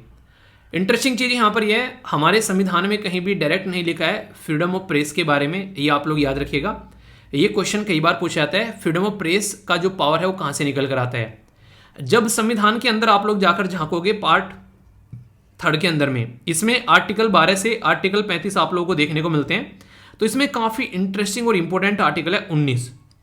जब पॉलिटी मैंने आप लोगों को पढ़ाई थी तो इसके लिए पूरा एक दिन लिया था, मैंने डिटेल में एक पूरा लेक्चर लिया था अकेला इसके ऊपर, ताकि चीज़ों को आप लोग अच्छे से अंडरस्टैंड कर सको। तो यहाँ पर बात की जा रही है कि जो यहाँ पर ये जो राइट है अवेलेबल है ओनली सिटीजन के लिए, क्योंकि अपने देश में हम लोग कैसे चीज़ों को फ्रीडम के साथ में करते हैं तो उनके लिए है। और ये 7 पार्ट में डिवाइडेड था पहले क्यों बोला, क्योंकि अब यहाँ पर ऑलरेडी एक यहाँ से गायब कर दिया जा चुका है, एक particular part 44th constitution amendment करके संविधान के अंदर में, तब से यहाँ से गायब है। अभी यहाँ पर क्या है, पहला ही जो है यहाँ पर 19 का फर्स्ट का ए जो है उसमें freedom of speech and expression के बारे में बात करते हैं। तो इसी से हम लोग निकाल कर लेकर आते हैं फ्रीडम ऑफ प्रेस। यानी कि जब स्पीच एंड एक्सप्रेशन की बात करेंगे तो वो कैसे भी कर सकते हैं, हम लोग बोलकर कर सकते हैं, लिख कर सकते हैं, इसी तरीके से सोशल मीडिया का इस्तेमाल करके कर सकते हैं, न्यूज़पेपर के थ्रू, रेडियो के थ्रू। तो ये प्रेस भी यहाँ पर इसी से निकल कर आ गया, इसको इतना खींच दिया इस आर्टिकल को, रबड़ की तरह ये आर्टिकल बढ़ चुका है। तो इस तरीके से आप लोग समझ सकते हैं। तो काफ़ी इंपॉर्टेंट है यहाँ पर लेकिन बात चल रही थी प्रेस काउंसिल ऑफ इंडिया के बारे में। प्रेस काउंसिल ऑफ इंडिया एक स्टैट्यूटरी यानी कि एक कानून के द्वारा बनाई गई बॉडी, क्वाजाई जुडिशियल, यानी कि इसके पास में जुडिशरी की भी पावर आप लोगों को देखने को मिलेगी। और इसी के साथ में यहाँ पर जो बात करें, ये एक ऑटोनोमस भी है, ऑटोनोमस अथॉरिटी, यानी कि कोई इसके ऊपर बैठा नहीं है, अपने हिसाब से काम करती है। और इसको रिस्टेब्लिश किया गया था 1979 के अंदर में। ऑब्जेक्टिव इसका ये था कि फ्रीडम ऑफ प्रेस को मेंटेन रखा जा सके और उसका स्टैंडर्ड भी बनाया जा सके। आज की डेट में आप लोगों को देखने को मिलेगा एडवर्टीजमेंट के ऊपर इतना ज़्यादा भागते हैं यहाँ पर जिसकी कुछ हद नहीं है, और कुछ भी छापते हैं। आप लोग हिंदी के न्यूज़पेपर देखना कभी उठाकर, उनमें कैसे कैसे ऐड आप लोगों को देखने को मिलेंगे, अलग ही लेवल के ऐड रहते हैं, ठीक है। तो वो चीज़ें आप लोग देखते हैं यहाँ पर। तो इंग्लिश वाले फिर भी अपना कुछ स्टैंडर्ड बना के रखते हैं। तो द काउंसिल जो है वो कंप्राइज करती है यहाँ पर 28 मेंबर और चेयरमैन, यानी कि टोटल 29 मेंबर आप लोगों को यहाँ पर देखने को मिलेंगे। 5 मेंबर जो हैं वो यहाँ से पार्लियामेंट से, और 3 नॉमिनेटेड किए जाते हैं स्पीकर से लोकसभा, जो यहाँ पर एक तरीके से नॉमिनेटेड किए जाते हैं by speaker of the Lok Sabha. 2 nominate किए जाते हैं यहाँ पर चेयरमैन ऑफ द राज्यसभा भी, यानी कि टोटल 5 मेंबर जो आते हैं वो निकलकर यहाँ पर आते हैं, ये याद रखिएगा। फंक्शन जो रहता है ताकि एक कोड ऑफ कंडक्ट बनाया जा सके, जो भी जर्नलिस्ट हैं यानी कि जो पत्रकार हैं और जो न्यूज़ एजेंसी है, और रिव्यू किया जा सके और रिस्ट्रिक्ट किया जा सके अगर कोई उल्टी सीधी हरकतें भी कर रहे हैं यहाँ पर, और रिस्ट्रिक्शन कहीं लगाई गई है तो उसको क्यों लगाया गया है उसके ऊपर भी चेक किया जा सके। तो काफ़ी इंपॉर्टेंट बॉडी है। जब भी कोई यहाँ पर न्यूज़ में आती है कोई ऐसी बातें जिसके बारे में हम लोग बात करते हैं तो इस तरीके की बॉडी के बारे में आप लोगों से क्वेश्चन पूछ लिया जाता है। तो ये अपने ही आप में एक इंपॉर्टेंट बॉडी है, कंफ्यूजन नहीं होना चाहिए। तो बात किसके बारे में कर रहा था, प्रेस काउंसिल ऑफ इंडिया। तो हिंदी में भी नोट्स हैं आप लोगों के पास में, तो दिक्कत की कोई बात नहीं है, ठीक है।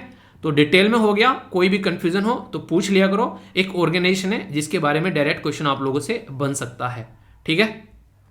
आप लोग किस राज्य से आते हैं पहले तो आप लोगों को ये बताना है। नीचे कमेंट बॉक्स में लिखिए कौन कौन से राज्य से आप लोग आते हैं और आपकी लोकल भाषा कौन सी है, ये भी मुझे पता होना चाहिए।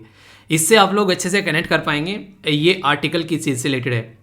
हमारे देश के अंदर में आप लोगों को पता होगा कि सुप्रीम कोर्ट एक लोता है जिसकी बेंच आप लोगों को दिल्ली के अंदर देखने को मिलती है, पर लेकिन अलग अलग राज्य के अंदर में अलग अलग हाई कोर्ट आप लोगों को देखने को मिलते हैं। तो हाई कोर्ट जो है वो आप लोगों के स्टेट की बाउंड्री के अंदर आप लोगों को नजर आते हैं।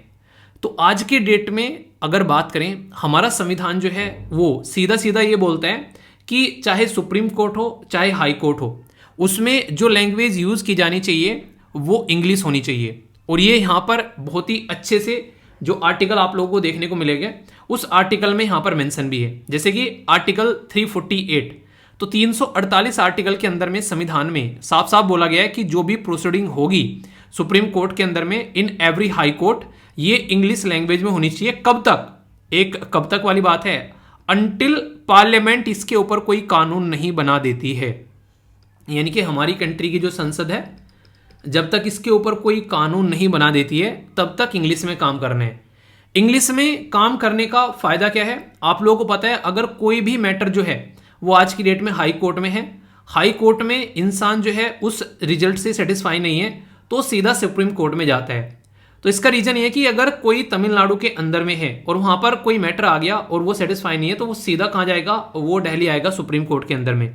अलग अलग राज्य के अंदर में अलग अलग लैंग्वेज है, तो अलग अलग लैंग्वेज अगर यूज़ होगी तो कोई भी ऐसा केस जो है वो सिस्टमेटिक वे में आगे नहीं बढ़ पाएगा। लैंग्वेज को लेकर जब हम लोग बात करेंगे तो इस तरीके से एक ऐसी लैंग्वेज रखने की कोशिश की जाती है जो कि यहाँ पर सिंक्रोनस वे में यहाँ पर सबके इम्प्लीमेंट किया जा सके। क्योंकि आप लोगों को पता होगा हमारी कंट्री में जब केस चलते हैं तो एक हाई कोर्ट से दूसरे हाई कोर्ट के जो केस हैं उनके बारे में बात की जाती है कि उस हाई कोर्ट में इस पर्टिकुलर मुद्दे को लेकर ये बोला गया था और फिर सुप्रीम कोर्ट ने इस मुद्दे को लेकर ये बोला। तो एक कॉमन लैंग्वेज जो सबको कनेक्ट करती है वो निकल कर आती है यहाँ पर इंग्लिश। तो इसीलिए इंग्लिश को बोला गया कि इंग्लिश को आप लोगों को यहाँ पर एक ऐसी लैंग्वेज बना के चलना है जिससे कि आप लोग अच्छे से चीज़ों को कनेक्ट कर सकें। पर लेकिन इसमें यह भी बोला कि अगर आप लोग चाहें तो स्टेट वगैरह जो हैं वो अपने हाई कोर्ट के अंदर में अलग लैंग्वेज भी ला सकते हैं और आज की डेट में ऐसा है भी। कई सारे स्टेट हाई कोर्ट जो हैं वो अलग अलग लैंग्वेज आप लोगों को यूज़ करते हुए नजर आएंगे, जो कि अपने बेस पर, जैसे उत्तर प्रदेश, बिहार, राजस्थान, मध्य प्रदेश, ऑलरेडी उन्होंने हिंदी को अपनी प्रोसीडिंग में एक तरीके से इंक्लूड कर लिया गया है। ठीक है, तमिल इसी तरीके से आप लोग देखते हैं, तमिलनाडु के अंदर में भी तमिल लैंग्वेज को जो है इस्तेमाल किया जा सकता है। तो ये ऑलरेडी कर रहे हैं, तो इनको रोका नहीं जा सकता। ये कहाँ से करते हैं इस तरीके का, तो ये जो इसका फर्स्ट पार्ट है उसमें तो बोला गया था कि कब तक नहीं करेंगे, जब तक यहाँ पर पार्लियामेंट कोई कानून नहीं बना देती है। पर अगर आप लोगों को करना है स्टेट के अंदर में, तो इसी आर्टिकल का जो दूसरा पार्ट है वो ये बोलता है कि स्टेट के अंदर में गवर्नर जो है यहाँ पर वो पहले प्रेसिडेंट से पूछ ले कि प्रेसिडेंट जी क्या हम लोग ऐसा कर सकते हैं, और प्रेसिडेंट से पहले से ही एक तरीके से वो परमिशन ले ले, फिर यहाँ पर आप लोग यूज़ कर सकते हो लैंग्वेज को, ये तो हिंदी या फिर कोई दूसरी लैंग्वेज ऑफिशियल पर्पज के लिए अपने स्टेट के अंदर में भी। तो ये यहाँ पर आप लोगों को बेसिकली फंडा देखने को मिलेगा। इस चीज़ को लेकर कई बार कंट्रोवर्सी रहती है कि स्टेट के अंदर में लोकल लैंग्वेज ही इस्तेमाल की जानी चाहिए, पर स्टेट तक ही वो चीज़ें सीमित नहीं रहती है। दिक्कत यहाँ पर आप लोगों को ये देखने को मिलेगा। इसलिए बात ये निकल कर आती है कि दूसरे लोगों को भी उसकी अंडरस्टैंडिंग बढ़े, क्योंकि कोई भी केस निकल कर आ रहा है तो वो एक एरिया में नहीं रुकता है, वो अलग अलग एरिया में जाते हैं और लोगों को इसकी इन्फॉर्मेशन रहे। आप लोगों को पता है राइट टू जस्टिस जो आप लोगों को देखने को मिलता है, उसका जो कॉन्सेप्ट निकल कर आता है वो भी हमारे संविधान के अंदर जब आप लोग जाओगे पार्ट 3 में, तो आर्टिकल 21 अनुच्छेद 21 जो कि राइट टू प्राइवेसी के बारे में बात करता है, तो राइट टू जस्टिस भी आप लोगों को यहाँ पर इसके अंदर देखने को मिलेगा। तो ये कहीं ना कहीं आप लोग यहाँ पर देख सकते हैं, जिसके चलते आप लोग चीज़ों को अंडरस्टैंड कर पाएंगे। तो इसीलिए यहाँ पर एक इंसान की अंडरस्टैंडिंग के लिए काफ़ी ज़रूरी है कि इस पैटर्न को जो है वो फॉलो करके चला जाए। तो इसलिए यहाँ पर ये चीज़ें आप लोगों को इस तरीके से नजर आएगी। सिग्निफिकेंस क्या है यहाँ पर, आज तक कोई भी कानून नहीं बनाया गया इस रिगार्ड पार्लियामेंट ने कि यहाँ पर आज के दिन में सुप्रीम कोर्ट के अंदर में भी आप लोग कोई और लैंग्वेज यूज कर लो, पर हाई कोर्ट जो है वो कानून बना रहे हैं जिसके बेस पर यहाँ पर यूज किया जा रहा है। पर इंपॉर्टेंट मुद्दा क्या है, इंपॉर्टेंट मुद्दा यहाँ पर ये है कि इसका फायदा क्या है। एक तो यूनिफॉर्मिटी बनी रहती है, इंग्लिश जो है वो यहाँ पर यूज की जाती है, तो आप लोग को यूनिफॉर्मिटी देखने को मिलेगी पूरे देश के अंदर में। दूसरा क्या रहा है, इजी एक्सेस, यानी कि जिनको मान लीजिए गुजरात में कोई केस आया और उनको गुजराती नहीं आती है, अगर वो केस बाहर जा रहा है फिर उससे रिलेटेड जो वो आगे चलकर जा रहा है केस, तो फिर उसको कैसे सुना जाएगा, उसके लिए अलग से पूरा प्रोविजन करना पड़ेगा। ठीक है, किसी को निकाल कर आ रहा है, तमिल लैंग्वेज निकल कर आ रही है, तो दूसरे लोग उसको अंडरस्टैंड ही नहीं कर पाएंगे। ठीक है, इसमें सबसे बड़ी बात यह, कोई एक पर्टिकुलर पर्सन अगर मान लो कि ये बोलने लगे, तमिलनाडु में कोई जज है और बोलने लगे कि यहाँ पर इस पर्टिकुलर एरिया में ओनली तमिल लैंग्वेज यूज करनी है, कल को उनको ट्रांसफर करना है सुप्रीम कोर्ट के अंदर में, तो वो तो तमिल जानते हैं ओनली, कैसे पॉसिबल हो पाएगा अगर उनका ट्रांसफर करना है। तो एक जो स्ट्रक्चर है यहाँ पर उसमें भी इंटरफियरेंस आप लोगों को यहाँ पर नजर आने लगेगा। तो ये भी मुद्दा आप लोगों को यहाँ पर देखने को मिलेगा। तो आज के डेट में हमारे देश में पता है कितने हाई कोर्ट हैं, टोटल मिलाकर 25 हाई कोर्ट हैं। अच्छा, यूनियन टेरिटरी जो है हमारे देश में वो उनके कितने के हाई कोर्ट हैं, ये आप लोग बताइए। इंटरेस्टिंग क्वेश्चन है ये, क्योंकि अभी रिसेंटली चेंज हो गया ये। तो इसके चलते यहाँ पर जरूरी है कि एक पैटर्न बना के रखना, इसलिए हमारे देश में स्टार्ट कर दिया गया है। राज्य तो अपना कर सकते हैं, पर सुप्रीम कोर्ट में ये अब तक पैटर्न आप लोगों को देखने को मिलेगा, क्योंकि कोई लैंग्वेज कॉमन नहीं है। इसलिए सुप्रीम कोर्ट की मैक्सिमम जो प्रोसीडिंग आप लोगों को देखने को मिलेगी सारी की सारी वो इंग्लिश में ही आप लोगों को ओनली नजर आती हैं। तो ये कॉन्सेप्ट ऐसा है क्योंकि इसके ऊपर कई बार कंट्रोवर्सी चलती रहती है, ठीक है, लोकल लैंग्वेज और इन सबको लेकर। तो कैसा लगा टॉपिक जरूर बताना। आर्टिकल 21 जो है वो याद रखना, यहाँ से क्वेश्चन बन जाते हैं। और बाकी ये हिंदी में भी है, अगर आप लोग हिंदी भाषी हैं तो टेंशन बिल्कुल नहीं लेने का। ओके दोस्तों, डाउन टू अर्थ एक काफ़ी इंपॉर्टेंट सोर्स है जो कि खासकर पढ़ाई के पॉइंट ऑफ व्यू से देखा जाए, और इसका एक इंपॉर्टेंट आर्टिकल है, ये इंडिया के बारे में यहाँ पर फोकस कर रहा है। तो इससे रिलेटेड आर्टिकल आप लोगों से बेसिकली बहुत ही इंपॉर्टेंट है, जिसके बारे में आप पता होना चाहिए। बात की जा रही है कि इंडिया में रिन्यूएबल शिफ्ट, यानी कि जो कोयला वगैरह होता है, डीजल पेट्रोल होता है, उससे हटकर हम लोग क्या है सोलर एनर्जी और विंड एनर्जी की ओर यहाँ पर जा रहे हैं। तो बात की जा रही है कि वाही retraining the coal dependent society is key, यानी कि जो कोयले के ऊपर डिपेंडेंट है उसको हम लोग को रीट्रेन करना पड़ेगा ताकि रिन्यूएबल एनर्जी पर वो शिफ्ट हो जाए। इसके बारे में ये आर्टिकल है, इंपॉर्टेंट आर्टिकल है, बहुत सारे फैक्ट्स एंड फिगर के साथ में मैं कवर करने वाला हूँ ताकि सारी बातें जो हैं वो माइंड में क्लियर होती चले। ठीक है, यूपीएससी प्रीलिम्स जीएस पेपर जैसे जीएस पेपर का जो फर्स्ट है यहाँ पर मिनरल्स वगैरह, उसके अंदर आप लोगों से क्वेश्चन पूछा जा सकता है। वैसे अगर मैं कोयले के बारे में बात करूं, इसके बारे में बेसिक इन्फॉर्मेशन आप लोग टेलीग्राम पर भी जाकर ले सकते हैं। बहुत सारी चीज़ें कोयले के बारे में यहाँ पर प्रोवाइड करा रखी है, बहुत सारी चीज़ें जब आप लोग यहाँ पर जाकर सर्च करेंगे तो आप लोग देखते हैं कई सारे आर्टिकल हैं यहाँ पर कोयले के बारे में, किस तरीके से यहाँ पर कोयला जो है उसकी वैरायटीज़ आप लोगों को देखने को मिलती है, कैसे कैसे यहाँ पर कोयला जो है उसके बारे में बेसिक इन्फॉर्मेशन मतलब आप लोगों को देखने को मिल जाएंगी। कई सारे आर्टिकल हैं यहाँ पर, जब आप लोग इनको देखोगे तो अलग अलग चीज़ें कोयले को लेकर आप लोगों के सामने यहाँ पर निकल कर आएंगी। ठीक है, तो बेसिक इन्फॉर्मेशन तो आप लोग वहाँ पर भी जाकर सर्च कर सकते हो। बाकी बहुत सारी चीज़ें मैं यहाँ पर भी कवर करूँगा। कोयला जो है वो इंडिया के अंदर अगर एनर्जी सेक्टर में आप लोग बात करेंगे, जैसे कि बिजली बनाना, आप लोगों के घरों में जो मैक्सिमम बिजली पहुंचती है आज की डेट में भी वो कोयले से बनी हुई पहुंचती है। तो इसलिए कोशिश की जा रही है कि कोयले के अलावा क्या कोई ऑल्टरनेटिव हम लोग देखें ताकि बिजली जो पहुंचे वो इन्वायरमेंट को नुकसान न पहुंचाए और कार्बन डाइऑक्साइड जो है वो निकलकर इन्वायरमेंट में न पहुंचे। तो इसके ऊपर फोकस देने की बात यहाँ पर की जा रही है। आप लोग ये सोचो, एक किसान है वो खेतों में काम कर रहा है, कोई आकर बोलने लगे कि यार खेतों में काम कर रहे हो, इसकी वजह से जो है पानी का लेवल जो है एक तरीके से जो साफ सफाई वाला है, एक स्वच्छ पीने वाला पानी जो है वो खराब हो रहा है, खेती छोड़कर कुछ और करना स्टार्ट कर दो, क्योंकि एग्रीकल्चर में सबसे ज़्यादा है जो एक तरीके से जो क्लीन वाटर है वो यूटिलाइज किया जाता है दुनिया में सबसे ज़्यादा हमारे देश के अंदर में। पर लेकिन आप लोग खुद सोचो, जो खेत में काम करने वाला जो किसान है, सबसे पहले तो उसकी रोजी रोटी के बारे में आप लोगों को सोचना पड़ेगा। अगर वो खेत में काम नहीं करेगा तो उसको कोई ऑल्टरनेटिव सोर्स दो आप लोग वहाँ पर, जहाँ पर वो अपनी रोजी रोटी अपने परिवार का लालन पालन कर सके। Point number 1। पॉइंट नंबर 2 जो बहुत इंपॉर्टेंट है, किसान अगर खेत में अपना गेहूं चावल ये सब नहीं उगाएंगे तो पूरा देश खाएगा क्या? उसका भी कोई ना कोई आप लोगों को अल्टरनेटिव ढूंढना पड़ेगा, कोई सॉल्यूशन ढूंढना पड़ेगा, तभी जाकर चीज़ें जो हैं वो सही पैटर्न में चलेंगी। सेम पैटर्न में कोयला नहीं तो क्या, नहीं मैं नहीं तो कौन बे, वो वाली बात है यहाँ पर। अगर कोयला नहीं तो क्या बे, अगर उस पर्टिकुलर फील्ड में आप लोग इतने अच्छे हो तो अच्छी बात है, अगर अच्छे नहीं हो तो आप लोगों को पहले सॉल्यूशन ढूंढना पड़ेगा। यानी कि हम लोग अभी टारगेट करके आए कहाँ पर, हम लोग गए थे यहाँ पर कॉन्फ्रेंस ऑफ पार्टी में, हम लोगों ने बोला यहाँ पर 5 सिद्धांतों के ऊपर काम किया और 2070 तक बोला कि कार्बन डाइऑक्साइड जो बेसिकली एमिशन है वो 0 लेकर हम लोग आएंगे 2070 तक का। पर लेकिन उसके फील्ड में काम करने के लिए जब हम लोगों ने बातें की, अभी यहाँ पर एक काफ़ी इंपॉर्टेंट आर्टिकल था उसमें ये भी बातें की जा रही थी कि हम लोगों को क्यों ना जो हमारे देश की पंचायतें हैं उनको इंक्लूड कर हम लोग चलें, तभी इसका हम लोग सॉल्यूशन निकाल पाएंगे। यानी कि अगर हम लोग ऊपर ही ऊपर इन सब चीज़ों के बारे में सोचें तो सॉल्यूशन नहीं निकाल पाएंगे। यानी कि बोलने लगे कि हाँ सेंट्रल गवर्नमेंट करती रहेगी, स्टेट गवर्नमेंट या फिर डिस्ट्रिक्ट लेवल पर या फिर पंचायती लेवल पर अगर काम करेंगे तो सॉल्यूशन निकलेगा। मतलब क्या है इस चीज़ का, मतलब यहाँ पर यह कि जब हम लोग डिसेंट्रलाइज करेंगे, शब्द क्या है डिसेंट्रलाइज करना, पावर को अपने आप अपने हाथों में पावर लेकर नहीं बैठना है, नीचे तक पावर को पहुंचाना है, लोकल एरिया में पावर को पहुंचाना है, तब जाकर चीज़ें आप लोगों को सुधरती हुई यहाँ पर नजर आएंगी।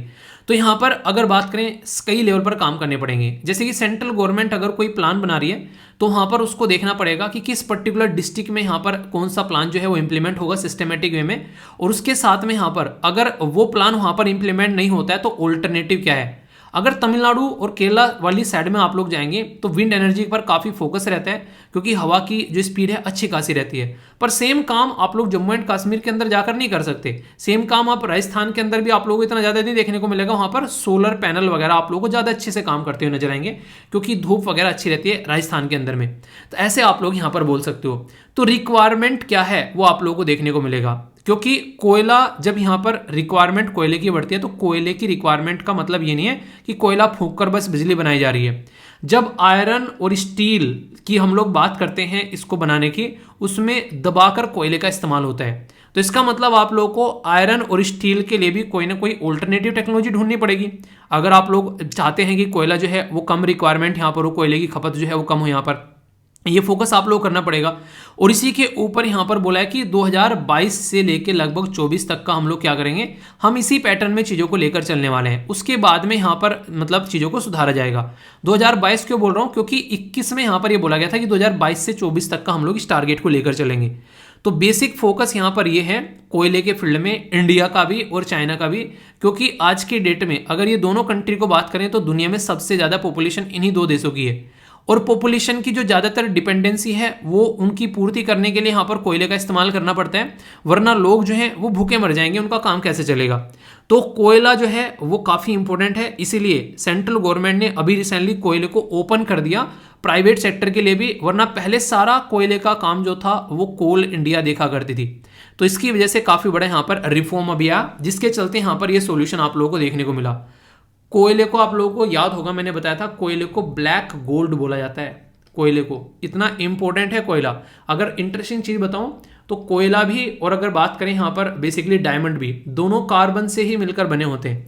पर सोचो अगर कोयला कहीं कहीं मिला करता बहुत ही कम क्वांटिटी में, जैसे कि डायमंड मिलता है, तो कोयला भी उसी तरीके से तिजोरी के अंदर रखा होता, ब्लैक डायमंड बोलकर इसको लोग जो है उंगलियों में आज की डेट में जो है इसको अपने उसमें उंगलियों में जो है नहीं, जो डायमंड बेसिकली लगाते हैं, कोयला लगा रहे होते हैं वहाँ पर ब्लैक गोल्ड बोलकर। ठीक है, तो समझ सकते हैं आप लोग यहाँ पर।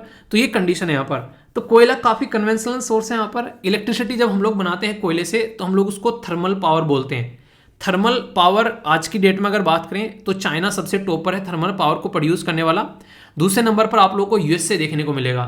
तीसरे नंबर पर आप लोग को ऑस्ट्रेलिया देखने को मिलेगा। चौथे नंबर पर इंडोनेशिया माना जाता है और पांचवें नंबर पर है हमारा देश।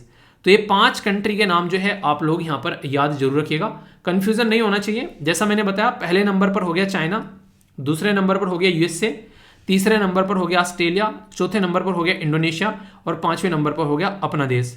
तो ये 5 ऐसी कंट्री हैं, 5 पांडव हैं जो कि सबसे ज़्यादा यहाँ पर कोयले को प्रोड्यूस करते हैं। ठीक है, आप लोगों से पूछे हमारे कंट्री के पास में सबसे बड़ा रीजन कौन सा है कोयले को प्रोड्यूस करने का, तो हमारे देश में अगर बात करें झारखंड, वेस्ट बंगाल अगर बात करें सबसे ज़्यादा है। झारखंड हो गया, वेस्ट बंगाल हो गया, उड़ीसा वाला रीजन आप लोगों को देखने को मिलेगा, छत्तीसगढ़ वाला रीजन आप लोगों को यहाँ पर देखने को मिलेगा। इसी के साथ में जो महाराष्ट्र के अंदर में जो गोदावरी वाला रीजन है, ये सारा रीजन आप लोगों को सबसे ज़्यादा यहाँ पर नजर आएगा। इस पर्टिकुलर बेल्ट को अगर देखोगे, जो कोयला सबसे ज़्यादा हमारे देश का यहाँ से निकल कर आता है। ठीक है, तो इस तरीके से आप लोग समझ सकते हैं। तो कहने का मतलब यहाँ पर यह कि हमारे देश में भी कोयले की कोई कमी नहीं है, पर हम लोग जो है कोयले को सिस्टमेटिक वे में निकालते नहीं है, और जो निकलता भी है वो मैक्सिमम जो आप लोगों को देखने को मिलेगा ये इन 2 कैटेगरी में निकल कर आता है। पहले को बोलते हैं पिट, जिसमें नोट एक कोयला, इसको कई बार कोयला नहीं बोला जाता है, बहुत ही रद्दी कैटेगरी का कोयला है यहाँ पर ये। दूसरा यहाँ पर लिग्नाइट, ये आप लोगों को देखने को मिलेगा। ब्राउन कोयला बोलते हैं, प्रॉपर काला भी नहीं होता है। सबसे बेहतरीन क्वालिटी का जो कोयला है उसको एंथ्रेसाइड बोलते हैं, और ये काफ़ी इंपॉर्टेंट है जो आप लोगों को पता होना चाहिए। ये कोयले की कैटेगरी है।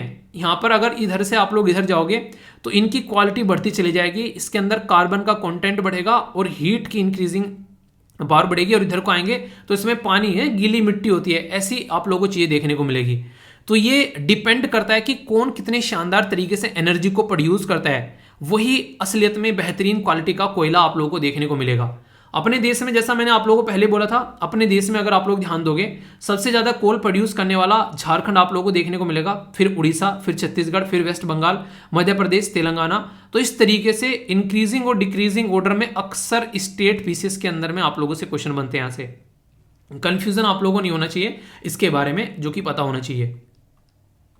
और जब कोयले को बनाने की बात करते हैं, आप लोग यहाँ पर देखते हैं जब स्टार्टिंग में ये कहीं ना कहीं जो कोयला बनता है उसको पीट की कैटेगरी में रखा जाता है, ठीक है। फिर यहाँ पर जैसे जैसे टाइम बढ़ता है, जैसे जैसे हीट एंड प्रेशर वगैरह बढ़ता है, वैसे वैसे आप लोगों को देखने को मिलेगा, तब जाकर यहाँ पर फिर ये लिग्नाइट बनता है। और फिर आगे चलकर यहाँ पर आप लोगों को एंथ्रासाइट जो कि प्रॉपर कोयला देखने को मिलेगा। यानी कि टाइम, प्रेशर और हीट इनकी मात्रा जैसे जैसे बढ़ती जाती है, उन्हें कहते हैं कि इंसान जो है वो तपने के बाद में ही लोहा बनता है। अगर जिंदगी में कोई आप लोगों की प्रॉब्लम नहीं रहेगी तो आप लोग बिल्कुल पीट की तरह रहोगे, यानी कि एक पीट जो कोयला है जिसकी कोई क्वालिटी नहीं है। पर जैसे जैसे लाइफ में प्रॉब्लम आएगी, हीट बढ़ेगा लाइफ में, प्रेशर बढ़ेगा लाइफ में, आप लोगों की लाइफ में बहुत ज्यादा इंसल्ट होनी स्टार्ट होगी। मूवी देखिए सुल्तान, मेरी खुद से लड़ाई है, अब अपनी औकात बदलनी है, ये बात बोलता है ना कि ना तो आप समझ पाओगे और ना मैं समझा पाऊंगा। तो वो रियलिटी है। जो आग आप लोगों के अंदर लग जाए ना एक बार, वो आग आप लोगों के अलावा उसकी ग्रेविटी कोई समझ ही नहीं पाएगा, और उसको उस लेवल पर लेकर आप लोगों को चलना है ताकि सामने वाला रिजल्ट देखे, बस उसको ये ना पता चले कि ये आ कहां से रहा है। तो वो आप लोग यहां पर देखिएगा, जब आप लोग इन रियल सेंस में आप लोग बैठकर अपनी पढ़ाई करोगे सही तरीके से, तो रिजल्ट ऐसे ही कुछ निकल कर आएगा, ठीक है। इंपॉर्टेंट टॉपिक है बहुत ज्यादा, इवन यूपीएससी भी यहां पर क्वेश्चन पूछ चुके हैं, खुद देख लीजिए आप लोग। यहां पर अरेंज करना है, यहां पर ये पर्टिकुलर कोयले के बारे में आप लोगों से यहां पर ये इंक्रीजिंग हीट और कार्बन कंटेंट की कैटेगरी में। तो यहां पर देखिए लिग्नाइट, बिटुमिनस, पिट और एंथ्रेसाइट। तो अगर आप लोग यहां पर जानते हैं सबसे टॉप पर कौन सा है, सबसे लो पर कौन सा है, तो भी आप लोग यहां पर क्वेश्चन के आंसर आसानी से दे सकते हो, ठीक है। सबसे टॉप पर कौन सा है, हीट इंक्रीजिंग कंटेंट के बारे में बात की जा रही है यहां पर, ठीक है। तो इस तरीके से आप लोगों से पूछ सकते हैं। सबसे नीचे कौन सा है, तीसरा है, सीधा हो गया। सबसे टॉप पे कौन सा एंथ्रेसाइट है। अगर दो भी पता है तो आंसर आप लोगों के हाथ में है। कंफ्यूजन आना नहीं है, पूरा का पूरा डिटेल में आप लोगों के सामने चीजें हैं। अगर कंफ्यूजन में आए तो चीजों को क्लियर करना है, ठीक है। 2019 में यूपीएससी के द्वारा क्वेश्चन पूछा गया। यहां से आप लोग देखते हैं आखिर ये सारी चीजें इतने डिटेल में क्यों पढ़ाई, क्योंकि यहां से क्वेश्चन बनते हैं। कोयला सेक्टर जो है वो नेशनलाइज किया गया government of India under Indira Gandhi ji. तो कब, यहां पर ये बोला गया है इंदिरा गांधी जी के टाइम पर, पहली स्टेटमेंट में। दूसरा बोला गया कि कोयला जो है आज के डेट में कोयला block are allocated on the lottery basis, lottery निकाली जाती है उसके बेस पर कोयला मिलता है, ठीक है। तीसरा बोला गया यहां पर टिल रिसेंटली इंडिया इंपोर्टेड कोयला मीट जो शॉर्टेज जो होती थी domestic, but now India self sufficient in coal production, ठीक है। सारी की सारी हवाबाजी की स्टेटमेंट है। अगर ये भी आप लोगों को पता है, भी आप लोगों ने देखा होगा कि हमारी कंट्री में कई सारे एग्रीमेंट साइन किए गए। अदानी वाला एग्रीमेंट, कोयला कितने ज़्यादा न्यूज़ में था। अगर इतने ही सेल्फ सफिशिएंट होते तो ये काम नहीं करते। अगर ये भी आप लोगों को पता है तो आसानी से आप लोग क्वेश्चन का आंसर दे सकते हो। तो ऐसे आप लोग यहाँ पर देख सकते हैं, यानी कि बड़े ही सिंपल स्ट्रेट फॉरवर्ड से क्वेश्चन आप लोगों से पूछे जाते हैं अगर कॉन्सेप्ट की क्लैरिटी है। चीज़ों को रटना नहीं है, चीज़ों को समझना है। नेशनलाइजेशन जब किया गया था यहाँ पर दो फेज में किया गया था। पहला 1971-72 में आप लोगों को देखने को मिला था, ठीक है, जो कि नेशनलाइजेशन किया गया था, जो जिसमें यहाँ पर काफ़ी अच्छे लेवल पर चीज़ों को इंप्लीमेंट किया गया, ठीक है। तो ये आप लोगों को यहाँ पर नजर आता है, यानी कि एक तरीके से ये पैटर्न में आप लोगों को देखने को मिलता है। दो फेज में किया गया, फिर इस तरीके से आगे चलकर फिर चीज़ें चली 1973 के करीब में, ताकि प्राइम मिनिस्टर इंदिरा गांधी जी के द्वारा पूरा कोयला जो है उसको कंट्रोल किया जा सके और कोल इंडिया यहाँ पर इसको लेकर चलती थी, ठीक है। तो इस तरीके से समझ सकते हैं। इसके लिए हमारे देश में एक कानून भी है, coal mines special provision act 2015 का, तो वो भी आप लोग यहाँ पर याद रख सकते हैं। तो इसके बारे में बेसिक चीज़ें, कोई कंफ्यूजन नहीं होना चाहिए। आज की डेट में बाहर से हम लोग इंपोर्ट करके लेके आते हैं, ठीक है। 2017 में यूपीएससी ने क्वेश्चन पूछा आप लोगों से कोयले के ऊपर कि कोयले को लेकर इतनी टाइट पैपें होती रहती है, फिर भी कोयले के बिना डेवलपमेंट पॉसिबल नहीं है, ठीक है। ये क्वेश्चन फिर 2021 में पूछ लिया गया आप लोगों से। यहाँ पर गोंडवाना माइनिंग्स के बारे में पूछ लिया जो पर्टिकुलर एरिया में, ठीक है। तो उससे जीडीपी के कोरिलेशन करके भी आप लोगों से यहाँ पर पूछ लिया गया। तो यानी कि ये इंपॉर्टेंट टॉपिक है जहाँ से क्वेश्चन भी आप लोग ये बनते हैं। तो अटेम्प्ट करना, क्वेश्चन के आंसर देने की कोशिश करना, काफ़ी कुछ आप लोग जो है लिख पाओगे। सारी चीज़ें बता दी हैं, और टेलीग्राम पर भी आप लोग एक बार डेटा को जाकर देख लेना। क्यों?